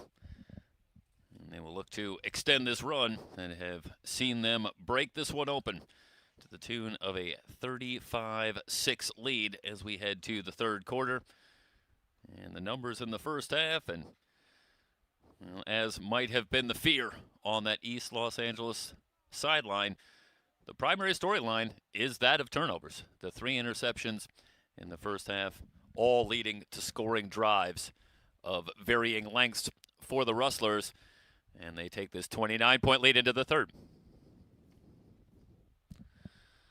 And we do hope to be joined by Mike Cepeda as we move into the second half. But Mike, Jeffrey, not just doing double duty as he always does. He's wearing about 4 hats today, which is standard. 5 or 6, Mike, depending on what you want to call a hat. Yeah, I did was able to research starting quarterback for Golden West, Owa. That he goes by Owa. Owa. Oh, that's gonna be much easier. Yes. Kama Kavivo Ole is the word that we're getting. We do appreciate certainly both the help with the pronunciation and the patience as we're trying. That's a tough one. That's not the easiest in my time doing this work. Kama Kavivo Ole, but certainly Owa. A big first half, 11 of 17, 130 yards and 3 touchdowns. So getting some increased playing time today with Noah Banua not going, and Owa stepped up big and is certainly one of the storylines as well, and he will go to work leading this offense to start the third quarter as we are underway. Short end-over-end kick taken at the 15, and Thomas on the return. Are they going to say that this was a fair catch? And not a big surprise to see a stoppage of play. We saw plenty of that in the first half. 2 teams combining for 19 penalties. Yeah, first half only took 2 hours, roughly. Well, we'll see if they pick up the pace, but it's not an auspicious start to the third quarter. Well, it was going to stop anyway. They're going to rule that Golden West called for a fair catch signal. So, okay, bit of a mistake there by the Rustlers. Yeah, it looked like Thomas had some room, but elected not to take advantage, so they'll spot it at the 20. And it's been a quiet first half for Kendrick Thomas, just 2 carries for 11 yards. He has been playing outstanding football over this first month, but also going back to last year and the matchup between these 2 teams. It was Thomas who electrified this crowd here at Golden West with 6 carries for 107 yards and a touchdown in that big win for the Rustlers a year ago. But not seeing much action today. Does get the call on the first down carry here and find some running room following on that right side, working behind freshman right tackle Grant Walker. And out to the 30, an immediate first down, 10 yards on the carry for Thomas, who will continue in the backfield. Trouble on the snap, picked up by Thomas. Spins out of one tackle, still on his feet. What a move from Thomas, who has another first down out to the 44. 14 yards, something out of nothing for Kendrick Thomas. Boy, I'll tell you, I don't know if we have the replay, but might have been Abrams. Somebody had a real shot at Thomas in the backfield and got a good shot in. Bring it up after this play. But couldn't get Thomas down. And instead, good hard running for 14 yards. Back-to-back first downs for the Rustlers. They'll try Thomas again on the left side. Stood up after a gain of a yard. Go to it now. Let's watch one more time here as snap offline, and yeah, that might have been Abram getting in there, but that's just a sensational effort from Kendrick Thomas, who is, the more you see of him, the more exciting prospect you could see that he is. That is just good instinctive running from Thomas on the very definition of a broken play. So 2nd and 9. No, make it 1 yard carry. Make it 1st and 10, Jeff. We're going to have it unsportsmanlike here. So tack on 15 yards. The Rustlers into Husky territory. Again, the team's wrapping up the first half of the schedule here this week. Everybody off next week before we return to start the second half. And Golden West will return a little earlier than anyone else. They'll be going Thursday night. That's October 9th in their next game against Orange Coast College. A little juke from Alisea. Pick up another 5-10 yards down that near sideline to the 23. Alisea had a touchdown come off the board in the first half on a penalty. So that his first catch officially. And able to slip out of a tackle there. Nice move. Before Reed finally tracks him down at the 24. Ardwan Morris in the backfield, play action. Oh, a look at deep, has a man wide open. Schmidt for a touchdown. Make it 4 touchdown passes and the second for Schmidt.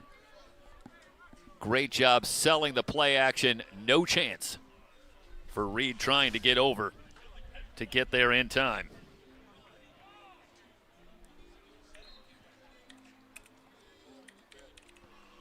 Well, the fair catch notwithstanding, the Rustlers go 80 yards in 2 minutes and 20 seconds to extend on the lead.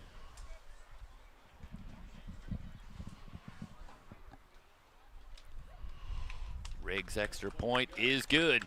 Early third. The Rustlers in dominating fashion, now leading at 42-6. You're watching Rustler football on SoCalCollegeSports.com.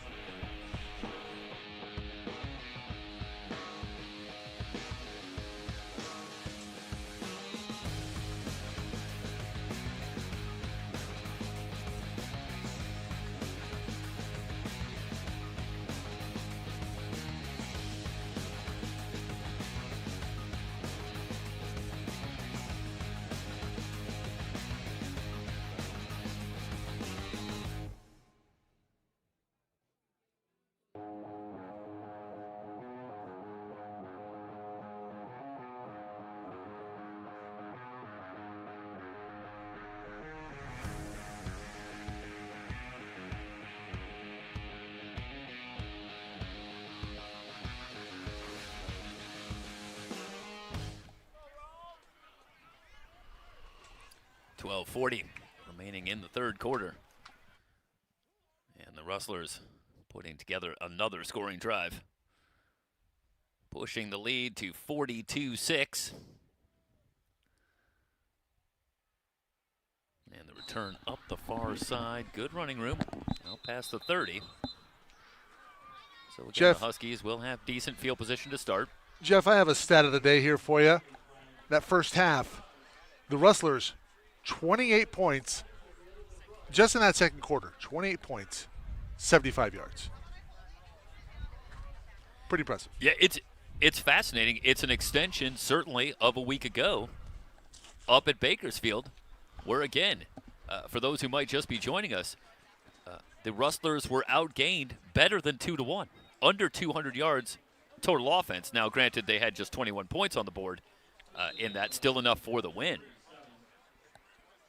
But this has been an interesting season for the Rustlers, who have both been explosive and dynamic in stretches, but also been a team that's been very gritty and found ways to get it done in different ways. So certainly not an offensive explosion anywhere except the scoreboard, where they put 28 points on the board in that second quarter. First down carry for a gain of 3 out to the 40. We'll leave a second down and 7. And meanwhile, for the Huskies, just trying to get through this very tough start of this conference schedule, coming off a season last year in which they had just 2 wins, trying to bounce back and get back to where they were a couple of years ago when they were a postseason team, going back to 2022, and a bowl game appearance right here against Golden West, with Bobby Godinez after a 1-year hiatus returning to the sidelines this year. Also, the athletic director at East Los Angeles College, and a sack for the Rustlers will set up a 3rd and long. Was it Zeph Misa again? Coming off the edge, it looks like it was Misa. And this is a welcome sight for the Rustlers, who were held without a sack in the win against Bakersfield last season, but certainly pressuring the quarterback. A big part of their success throughout the years, and Misa getting there for the sack to bring up a 3rd down and 12.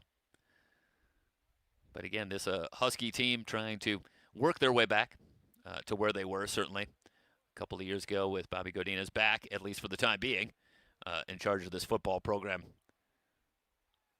But a 1-3 start, and they've got their hands full here today, and they'll have to kick it away on the incompletion.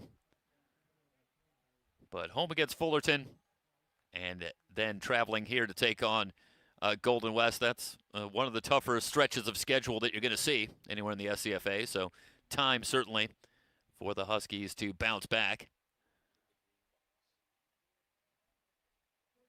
But they are getting some hard lessons here in this first couple of weeks against two of the more talented teams that you'll see in the SCFA. Punting unit on. And the Rustlers get the quick 3 and out. Hey, Jeff, I think they're going to get him for intentional grounding here. Yeah, he wasn't outside the tackle box. Pressure once again. McCutcheon and Misa, who have spent an awful lot of time in that Husky backfield today. That time they get the penalty and whistles before the snap. False start, backing up 5 more. So Abraham will have to kick from a little bit further back in his own territory. And I suspect that this will be an opportunity on both sides for some players to get some time on the field, get some tape. Yep. As the saying goes.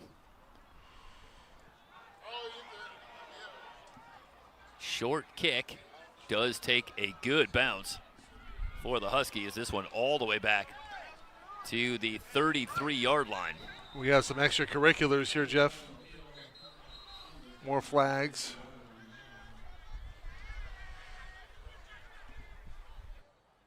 So the field position should change. And all the way back in East Los Angeles territory. Well, it's been a frustrating afternoon, certainly. Can appreciate that.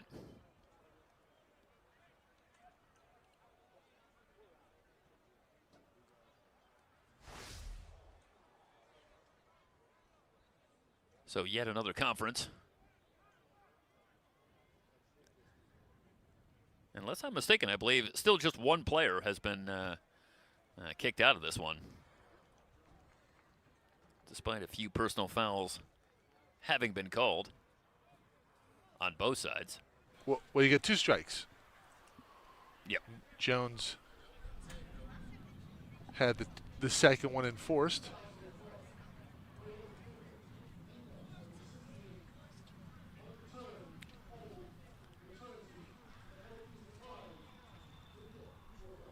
So, Jeff, they're going to reset, or they're going to re-kick here.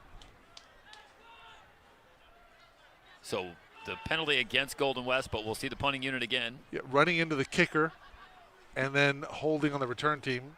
They'll offset. We'll do it again. Well, that's a huge break for Golden West. Wow. Yeah, I was going to say, with that bounce, that was probably a good 25-yard bounce. I think the Rustlers will take it. Although now they're heading back to the other side of the field, so is it possible that they're going to simply allow the Rustlers to take the result of the play? That's exactly what they'll do. Yeah, they're going to mark this off from the spot. So the field position gets worse. Back to the 24.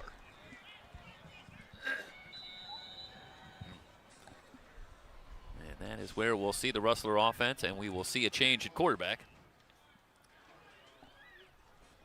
So Owa done for the day. What an afternoon. And we'll see Noah Banua. Banua with his first snap. Huskies showing blitz. They'll keep it on the ground on first down. Morris picking his way forward on the left side, out to the 29 for a gain of 5. Banua has seen lion's share of the work at quarterback this season. The freshman coming in, completing 56% of his passes for 8 touchdowns over the first 4 games, but it was a struggle a week ago up in Bakersfield, where Noah was 5 of 13 for 26 yards. Did have a touchdown and no interceptions, but did struggle to find his way against that Renegade defense in the Rustler win. Low snap, but Banua's got it. Keep it on the ground on second down, and Morris with second effort, still twisting his way forward, has enough for the first down.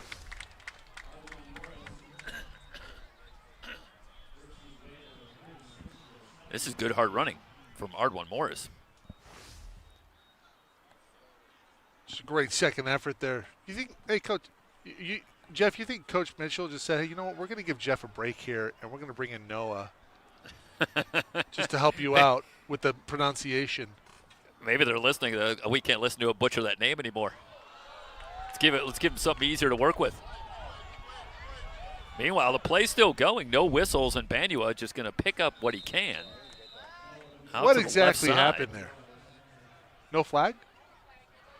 Well, everybody stopped playing, and Banua finally is sensing, well, if there's no whistle, I guess I better go. Yeah. There's no flag on the field, but there was an infraction. It's going to be offsides on ELAC. Well, it's so hard to say because they have changed the down marker. Because as it happened, Banua picked up 5 yards, which would also be the length of the penalty. So right now it's listing as 2nd and 5, at least by the down marker. Over on the far side.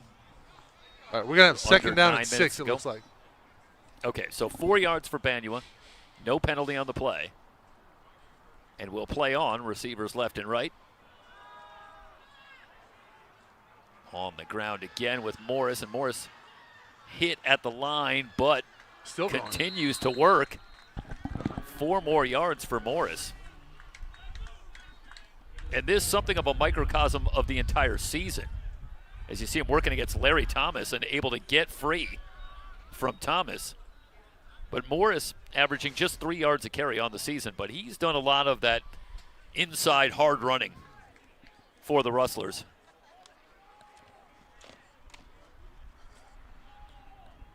Four-yard run leaves a 3rd and 2. Now Noah Simmons on in the backfield. Huskies showing blitz. Quick throw. That's a great check down. First down and more into the Huskies secondary. Slipping out of a tackle. And another touchdown for the Rustlers. I got it. David Daniels in space.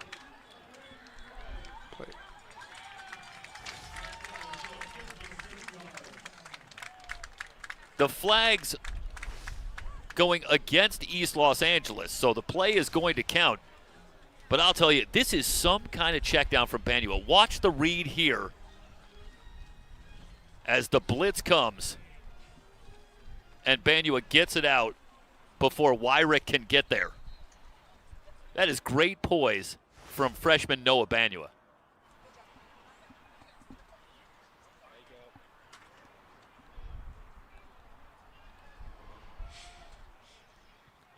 I'll tell you, Mike, that's how you beat the blitz. You need to see it and make that quick decision to get the ball out. Executed perfectly. Let's watch one more time with a little help even from the jump on that ELAC defensive line, but with Wyrick bearing down, and then Daniels with just one man to beat, slips the tackle and in for the touchdown. Golden West now leading at 49-6. Here from Huntington Beach, it's Rustler Football on SoCalCollegeSports.com.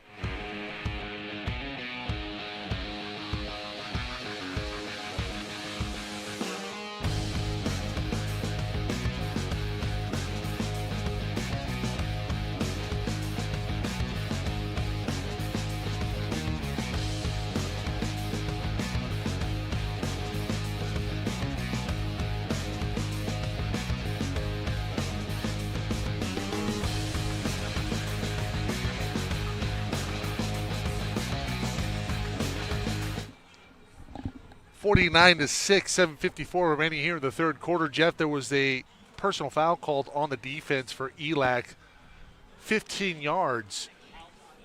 They're going to force that on the kickoff here, and Golden West going to kick it from the 50. A little bad blood between these teams. I don't know about an onside, but what do you think? Maybe a squib here? Well, so often in this situation, you usually see them take the safer choice of just belting this one through the end zone and letting them start with no return. But the way the Rustlers have defended on kicks, I'm surprised. I think it might be worth trying to squib one down there inside the 10. They've been so good on kick coverage. But what you saw there, Mike, I think you and I would agree is what you typically see. They'll just take that short field and let them start from the 25. Take away any chance for a return.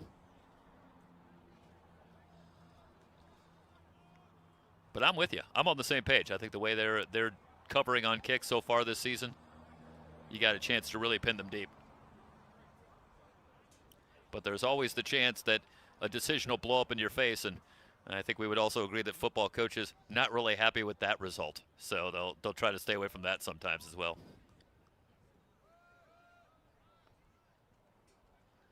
First down carry and not much. Now with second effort. That's a terrific effort from Bozeman, who was initially stymied at the line, but watch the effort pushing the pile. And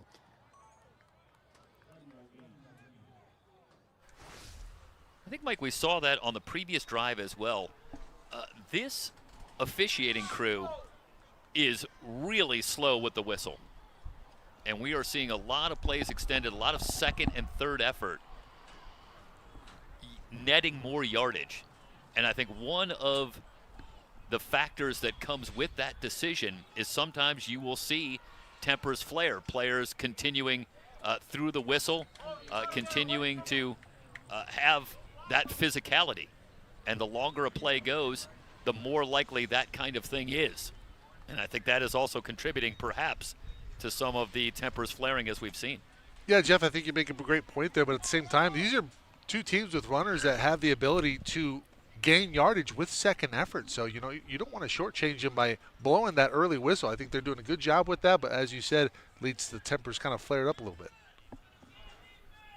2nd and 9. Clock moving under 7 to go. Ebnet looking right, and the pass incomplete. Looking for Rodriguez. And Victor Rodriguez, one of 5 receivers for the Huskies with double-digit receptions on the season. They've done a good job spreading the ball around to a talented receiver corps. But it has been a struggle today. Ebnet now 8 of 18 for 91 yards, the touchdown, and 3 interceptions. But this Rustler defense has slowed this Husky offense that coming into this one as the pass is dropped, it'll be a quick 3 and out. The Huskies had averaged just under 300 yards passing a game. So this had been an offense that, if nothing else, had been able to move the football through the first month of the season. But outside of the big play to Jabari on 4th down, the Rustlers have done a great job of completely stoning this Husky offense for the most part here today. 4th down, on comes the punting unit. What a barn burner right now in Riverside. Riverside on top of Palomar by 6, 34-28 there in the third, 7:30 to go. I'll tell you, the Tigers, the offense continues under Kevin Kraft, but what a they kick. Are finding it difficult. This one all the way down to the 1-foot line. That is a sensational effort from Zachary Abraham.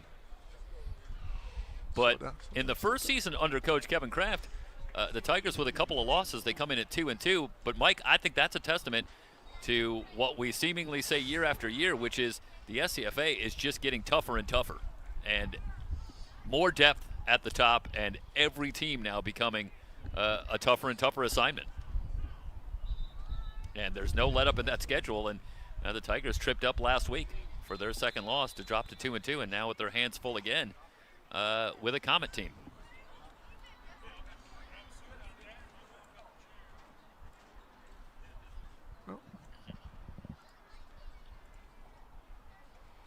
So the kick from Abraham all the way down inside the 1. Mitchell in the backfield.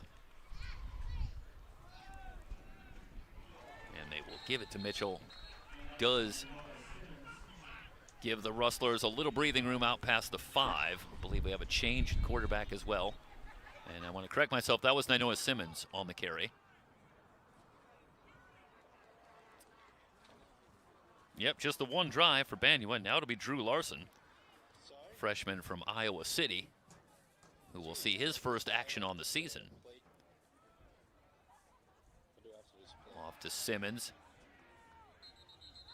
Simmons will do well to get back to the line. Might have lost yardage. There's a face mask, Jeff. Yep. So there is a flag down and up around the mask for Simmons. So the Rustlers likely to pick up all the breathing room they need. So far, no move. But this against the Huskies and the Rustlers out from the shadow of their own goalpost. This will get them out to the 20 and give them a fresh set of downs. So a little more room for Drew Larson. See right there, Jeff, and the with Husky the offense. Yep. Face mask. No, there's no question about that. Not cheated on that one. Sometimes you see the hand just comes up for a second. Feel a little bad. First throw for Larson and complete. Now the ball comes out. Huskies are saying they have the interception, and they do. Reed with the interception on a ball that initially looked like it might be caught. But how about Reed comes back and able to rip it away. Nazir Reed gives the Huskies the ball at the Golden West 36. I'll tell you, it looked like a pretty good throw initially from Larson. But what a play by Reed. Let's watch one more time. Sets and fires. And I lose it somewhere in the scrum there as he was looking for Maverick Bright, his tight end.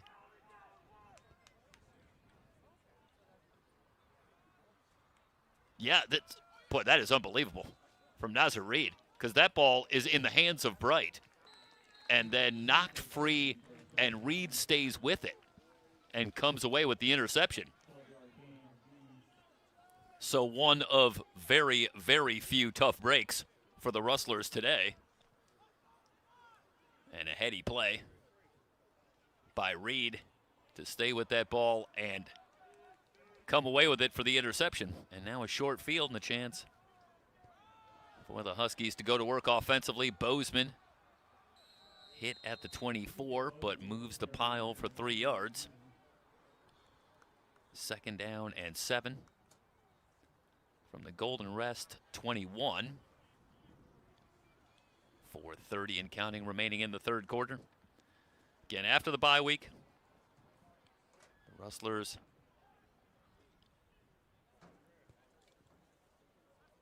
they're at Pasadena. That a Thursday night game on October 9th.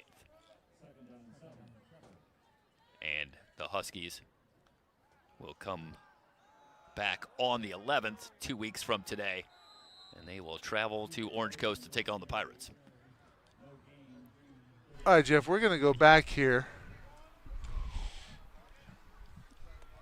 and see if we can figure out exactly what happened on this play here. You go in, it looks like there's a hit, and you're going to see the ball come out here on the hit. 14 will take it away. Yeah, Nazir Reed. Yep. That is just an unbelievably athletic play to hold on to that football.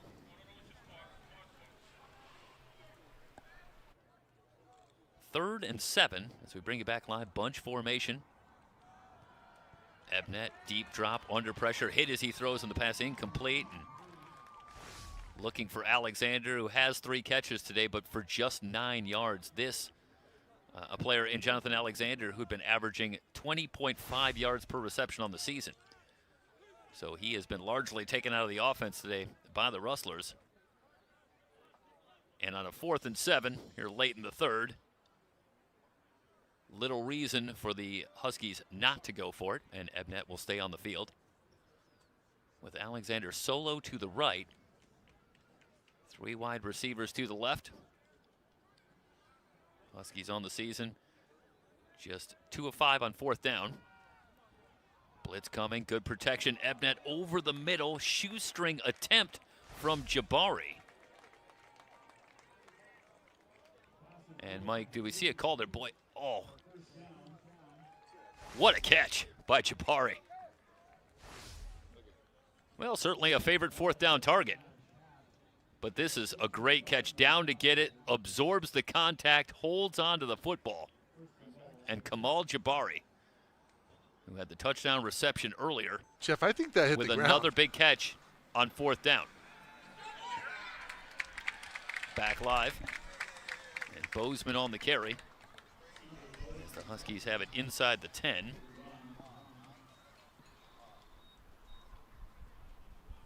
Huskies have also been pretty good in the red zone on the season, scoring on all 9 trips into the red zone, including 8 of 9 touchdowns in the red zone.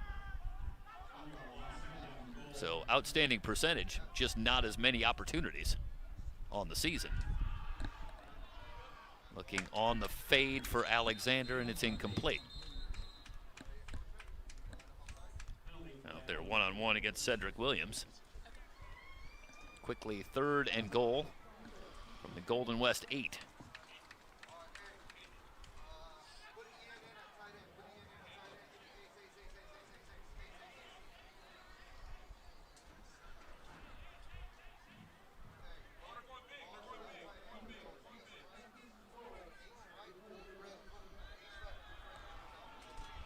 Well, they're listing it as 2nd down. I thought I lost a play in there, Mike. Is it 2nd or 3rd down? They're saying it's 2nd down. Well, there was the run, I thought, by Bozeman, and then the incompletion. I formation backfield. Ebnet working from under center. Whistles before the snap. There was some movement. So we're going to Coach Mitchell call a timeout, and Coach Mitchell, I think, is of the mind that you are. It should be 3rd down, not 2nd down. He's just relaying the plays that happened previously. It should be 3rd. Jeff, we're going to go back to this catch here, and I don't see this ball hit. Do you see the ball hit the ground? Caught it. No, I think he definitely caught it. Look at this effort to get under the ball. And maybe right there, but I mean, I think his hands are. As he's trying to secure the ball, he takes a hit there, Michael, and still holds on to the ball as well. Indeed. Oh, there's no question. That ball's well above the turf. Well, Kamal Jabari comes by it honestly. Spent most of his career as a wide receiver. Only recently made the move to tight end, but has the hands of a receiver, certainly. The give to Bozeman. Bozeman bounces it outside. He'll walk it in. C.J. Bozeman from 7 yards out. And the Huskies finally break this run of Rustler points. Find the end zone again. Taking advantage of the short field on the Reed interception. A conversion on 4th down, and then Bozeman with some rare running room.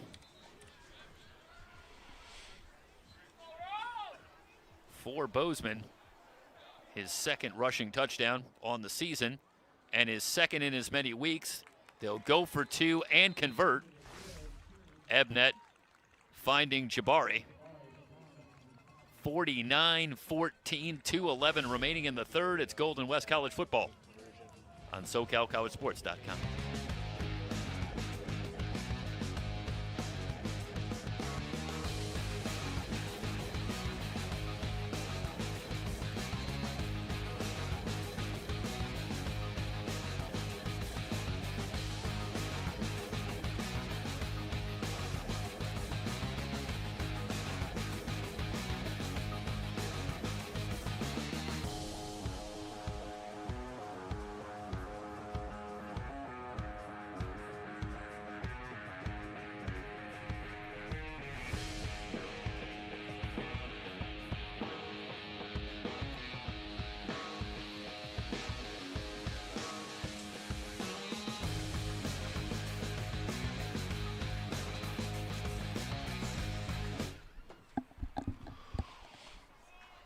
49-14. And the Rustlers will get it back. 2:15 remaining in the third. Rustlers moving toward a 5-0 start.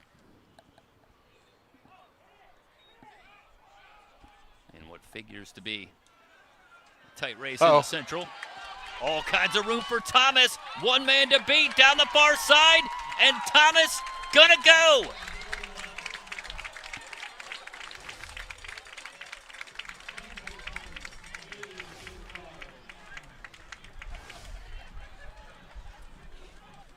Well, we've seen a defensive touchdown, and now on special teams.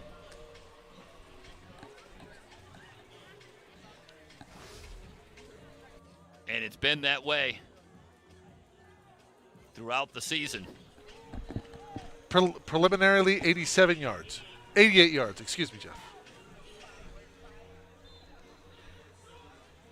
And it starts with great blocking.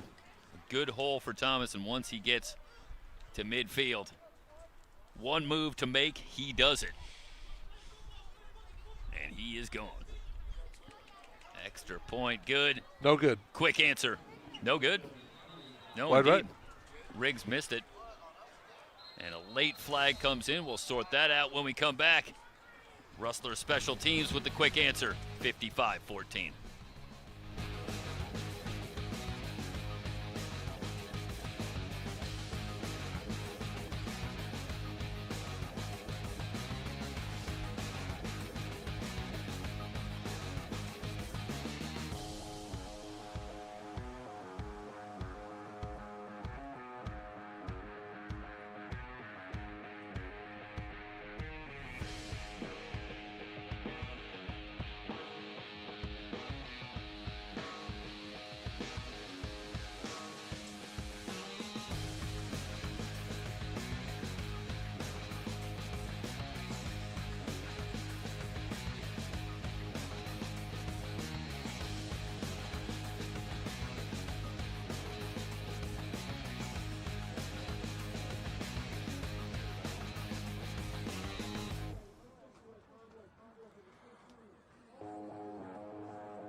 Jeff, a couple penalties here, both on the defense. We're going to re-kick.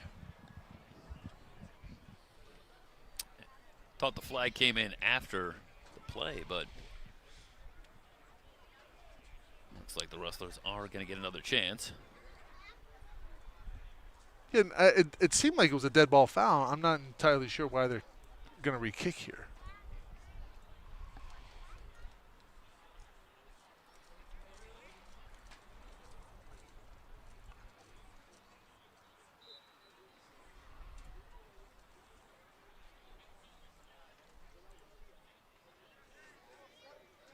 So Riggs will line it up.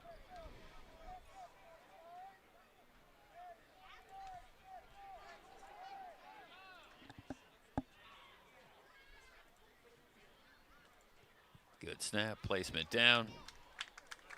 And takes full advantage of the reprieve. Puts it through. 56-14, 2 minutes exactly remaining in the third. And it's all Rustlers here from Huntington Beach. One more look at the return from Thomas.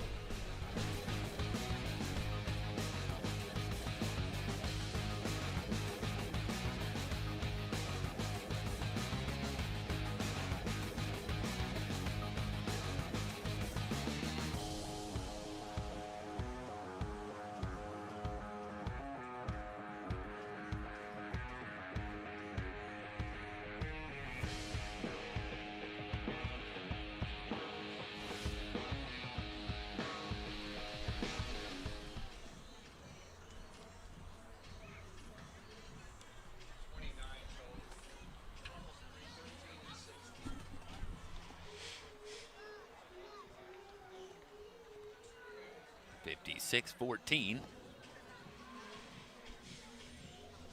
Mike, is the Riverside Palomar, is that the other game going on right now?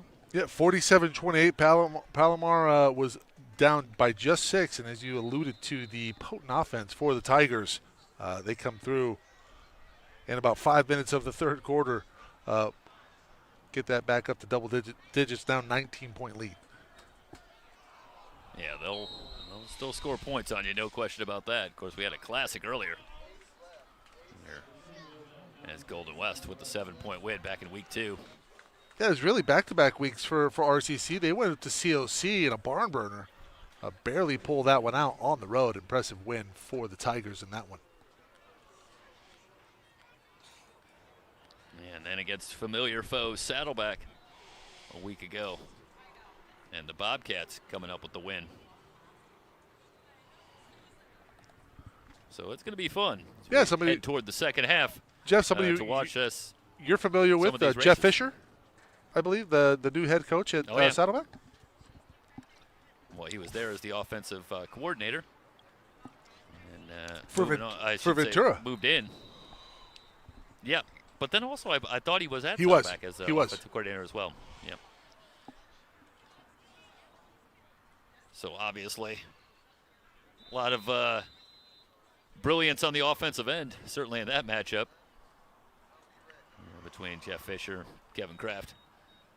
Not a surprise. That one went well over the number. Not that anybody gambles on these things.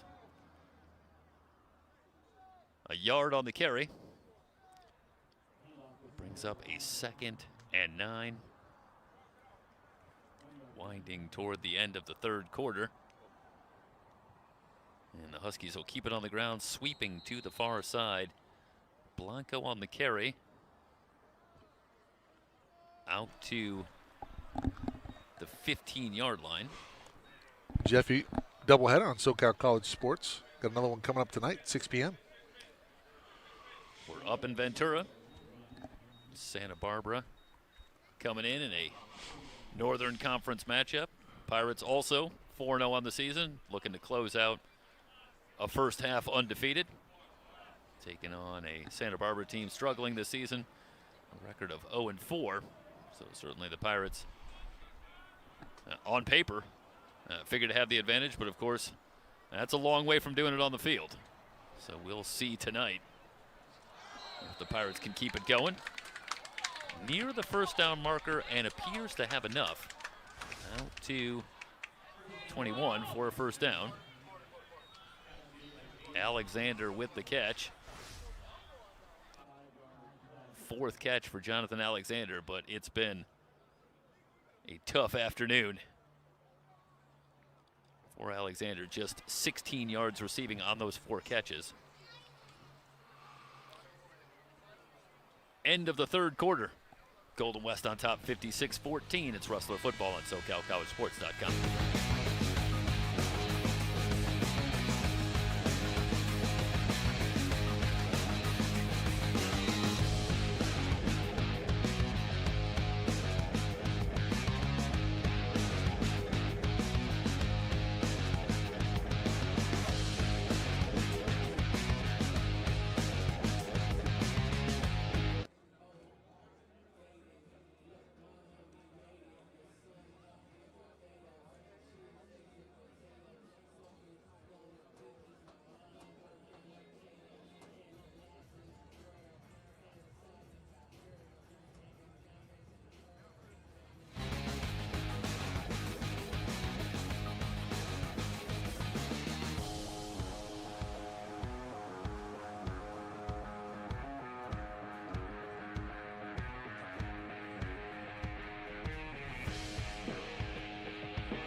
Start of the fourth quarter.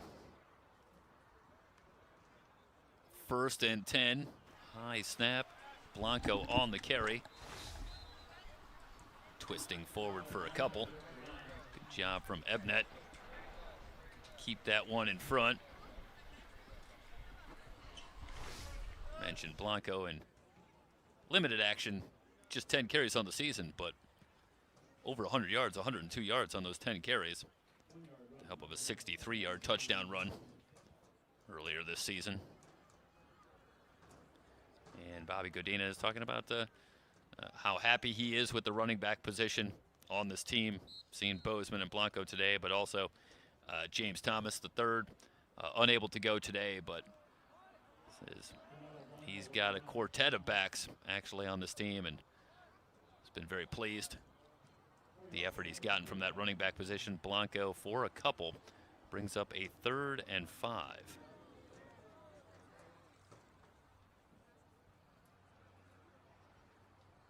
And haven't seen a whole lot of 3rd downs on either side in this one. East Los Angeles 3 of 11 on 3rd down. Facing a 3rd and 5, Ebnet throwing, and the pass incomplete. Looking for Jaden Thomas over on the far side, working against Nigel Mills. The incompletion will bring on the punting unit.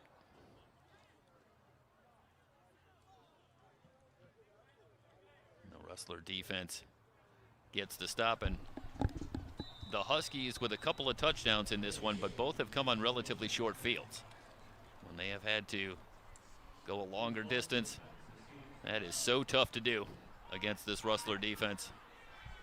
And again, they surrender 1 first down, but ultimately get the stop.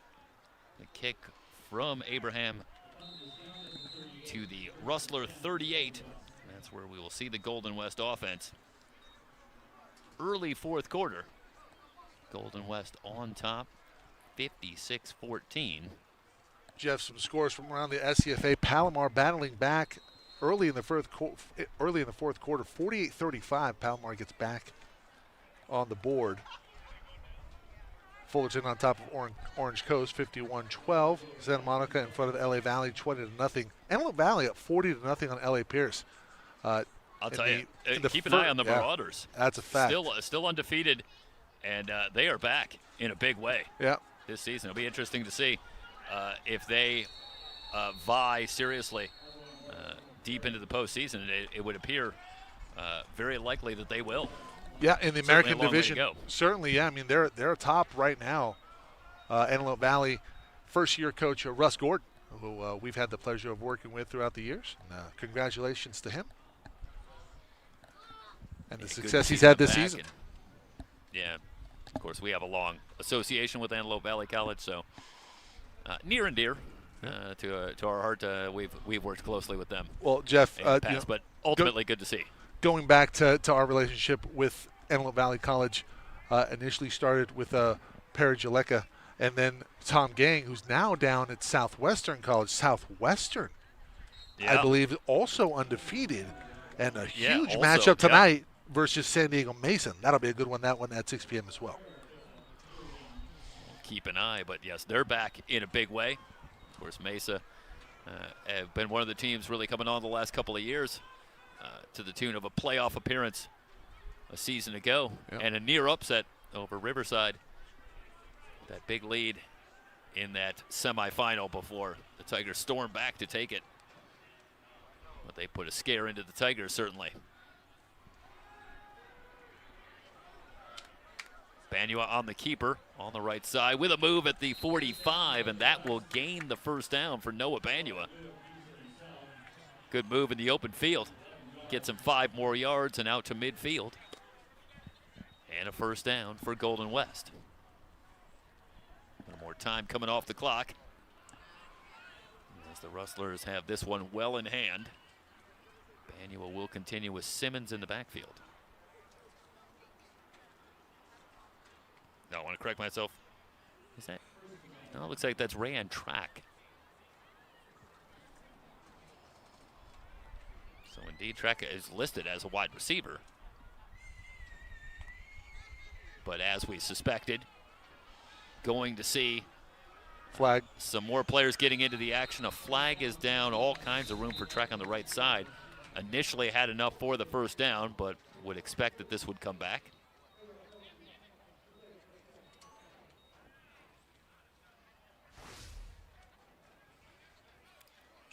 So indeed coming back. Jeff, I did want to clarify. Tom Gang, Dean of Athletics, Athletic Director down at Southwestern. Oscar Rodriguez doing a fine job as the head coach of the Jaguars down south.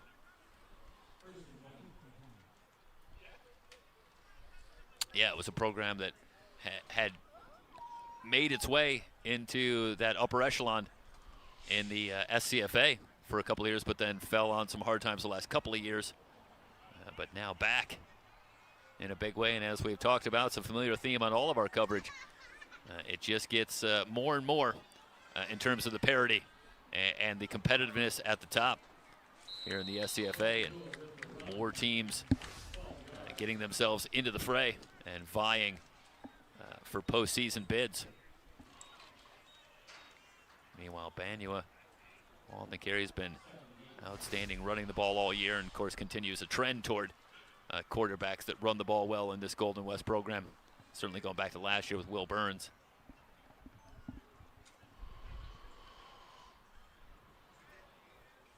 I thought Bobby Godinez said something really interesting about Golden West College, talking about playing against them, that I thought was fascinating, and said that one of the things that Nick Mitchell had done so well, especially on the defensive side of the ball, was managing to recruit and go after players that really fit his system.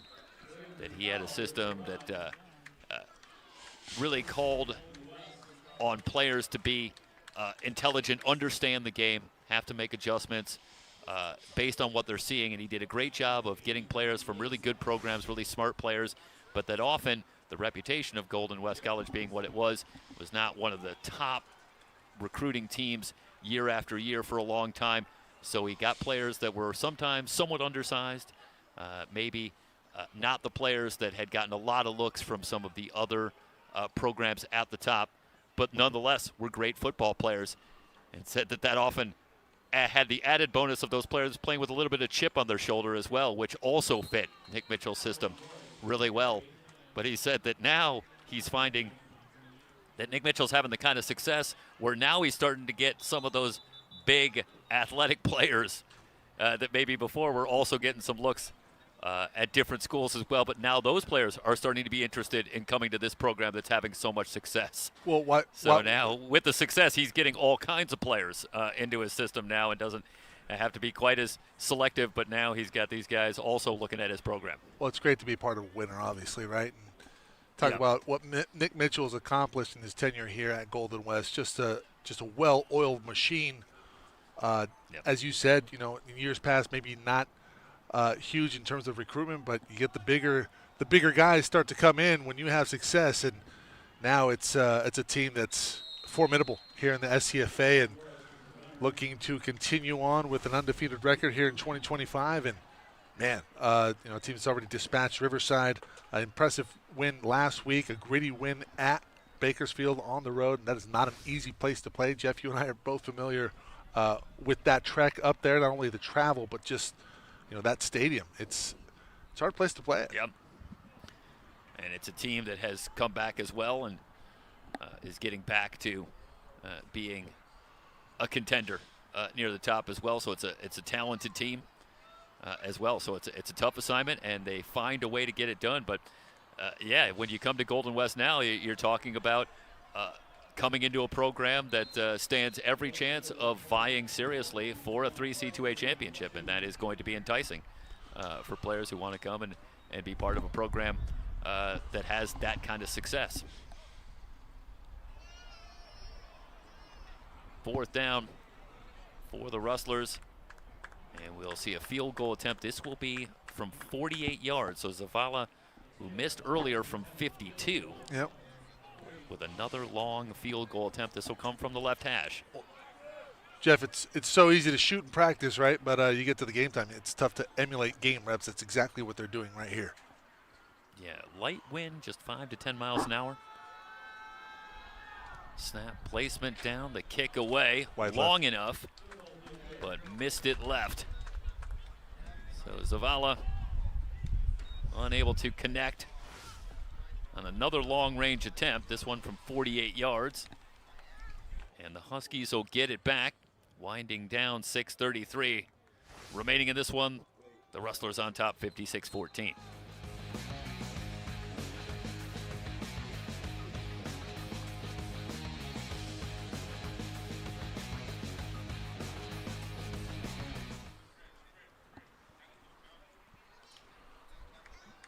Well, other than a brief appearance for Valencia and Hernandez earlier, it's been Logan Ebnet throughout.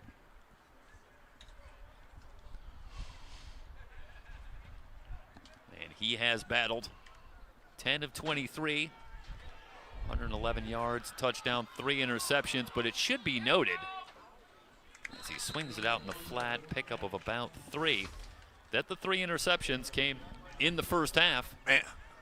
And came before, as you see Blanco able to slip out of 1 tackle before he's brought down.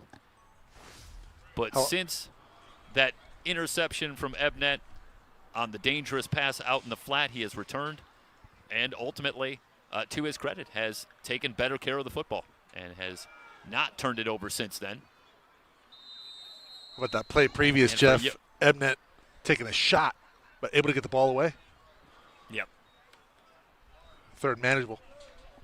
And I think that for Ebnet, the freshman going through a tough stretch where he is going to be indoctrinated into the speed at this level and seeing it, and you won't see it much faster than against Fullerton a week ago and now against Golden West, and knew that there was going to be a learning curve to it. But as this game has gone on, does appear to have made some adjustments, take better care of the football, and hasn't coughed it up here in the second half. Quick throw over the middle. Alexander fighting for the ball and has it with forward progress, has enough for the first down at the 45. So good job, Jonathan Alexander. 5th catch, but for modest yardage. Another shot taken by Ebnet. You got to give him some credit here, Jeff. Learning as the game is going on. You saw him, obviously, as you alluded to, the late read. He's been more decisive in his reads as the game has progressed. Play action out to Alexander with a blocker in front. Might have been a face mask penalty. Meanwhile, Alexander still on his feet, now to the far side of the field at the 25-20, down to the 15, and run out of bounds inside the 10. Well, I'll tell you, there's a play here right before then where there was a hand definitely up where I expected to see a flag, but how about Alexander won't go down and finally forced out of bounds, but not before. The sizable gain takes it all the way down to the 7-yard line.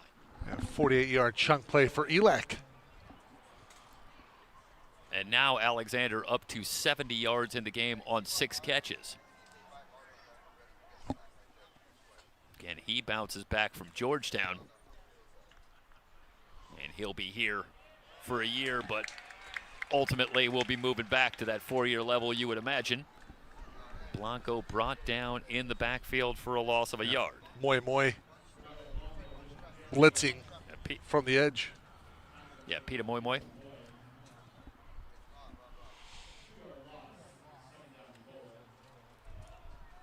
There is a flag down.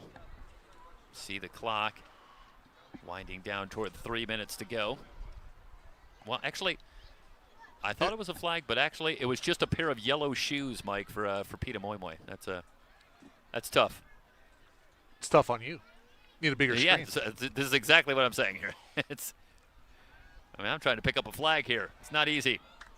With time, the pass complete. Blanco down to the 5. Spotted at the 6, a pickup of a couple. And it brings up a 3rd down.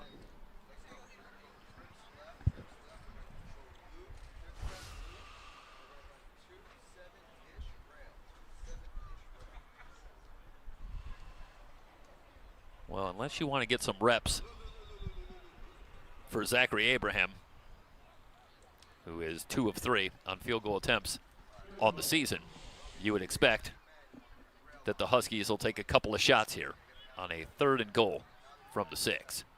3 wide receivers to the left. Looking right, out in the flat, and the pass a little bit behind his intended receiver, Blanco, coming out of the backfield.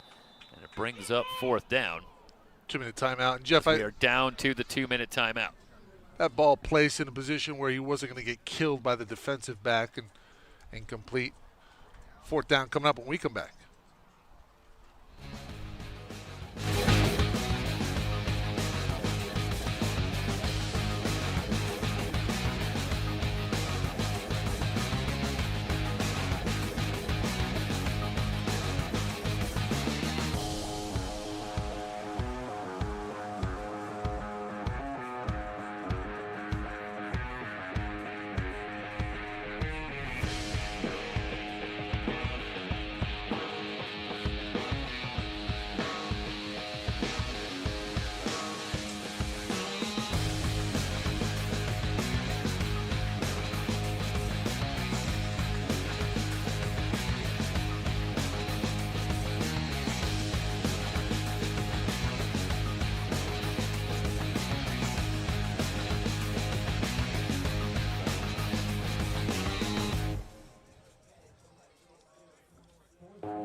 Fourth and goal, and the Huskies are 2 of 2 on 4th down in the game. Both times they've looked for Kamal Jabari, who is not on the field right now. Looking in the corner, and the pass incomplete. So the Rustler defense will hold, and they'll get it back. Looking to run it out on top, 56-14.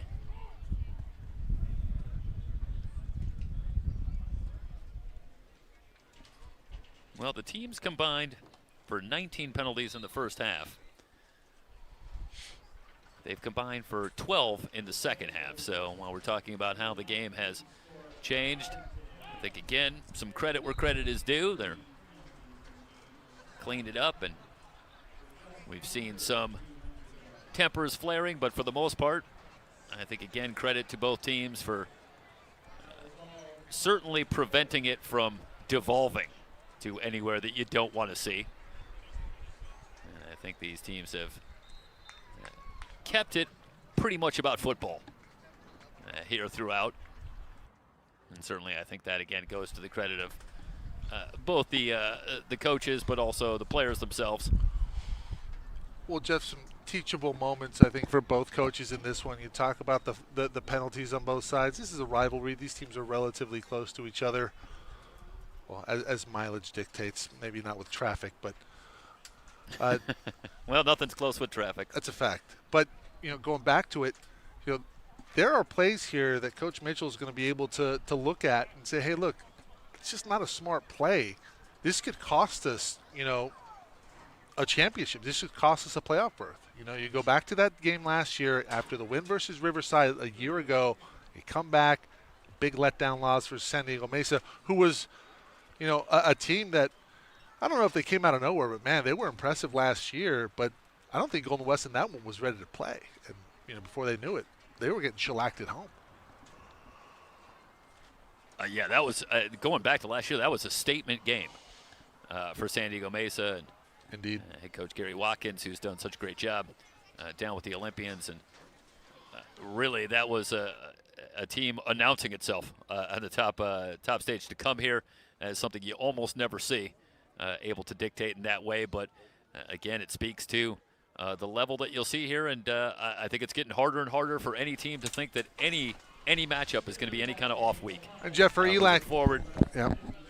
Jeff, for ELAC, I think you got to be impressed with a lot of the talent on their side of the football. Just need to kind of gel a little bit more together. They go down here to the Rustlers today, a juggernaut here in the SCFA. Yeah, tough assignment. They fall to 1-4 on the season again. The bye week coming up. East Los Angeles returns next, I should say, a week from Thursday night. Or I should say in 2 weeks. They're at Orange Coast. Golden West, after the bye week, back on Thursday night. They're at Pasadena. For those, of course, following Rustler football here on SoCalCollegeSports.com, we are back on Saturday, October 25th, when the Rustlers are home to take on the Cerritos College Falcons. Wrap up our coverage here from Golden West. The Rustlers moving to 5-0 on the season, 56-14 over East Los Angeles. Thanks so much for joining us. So long, everybody.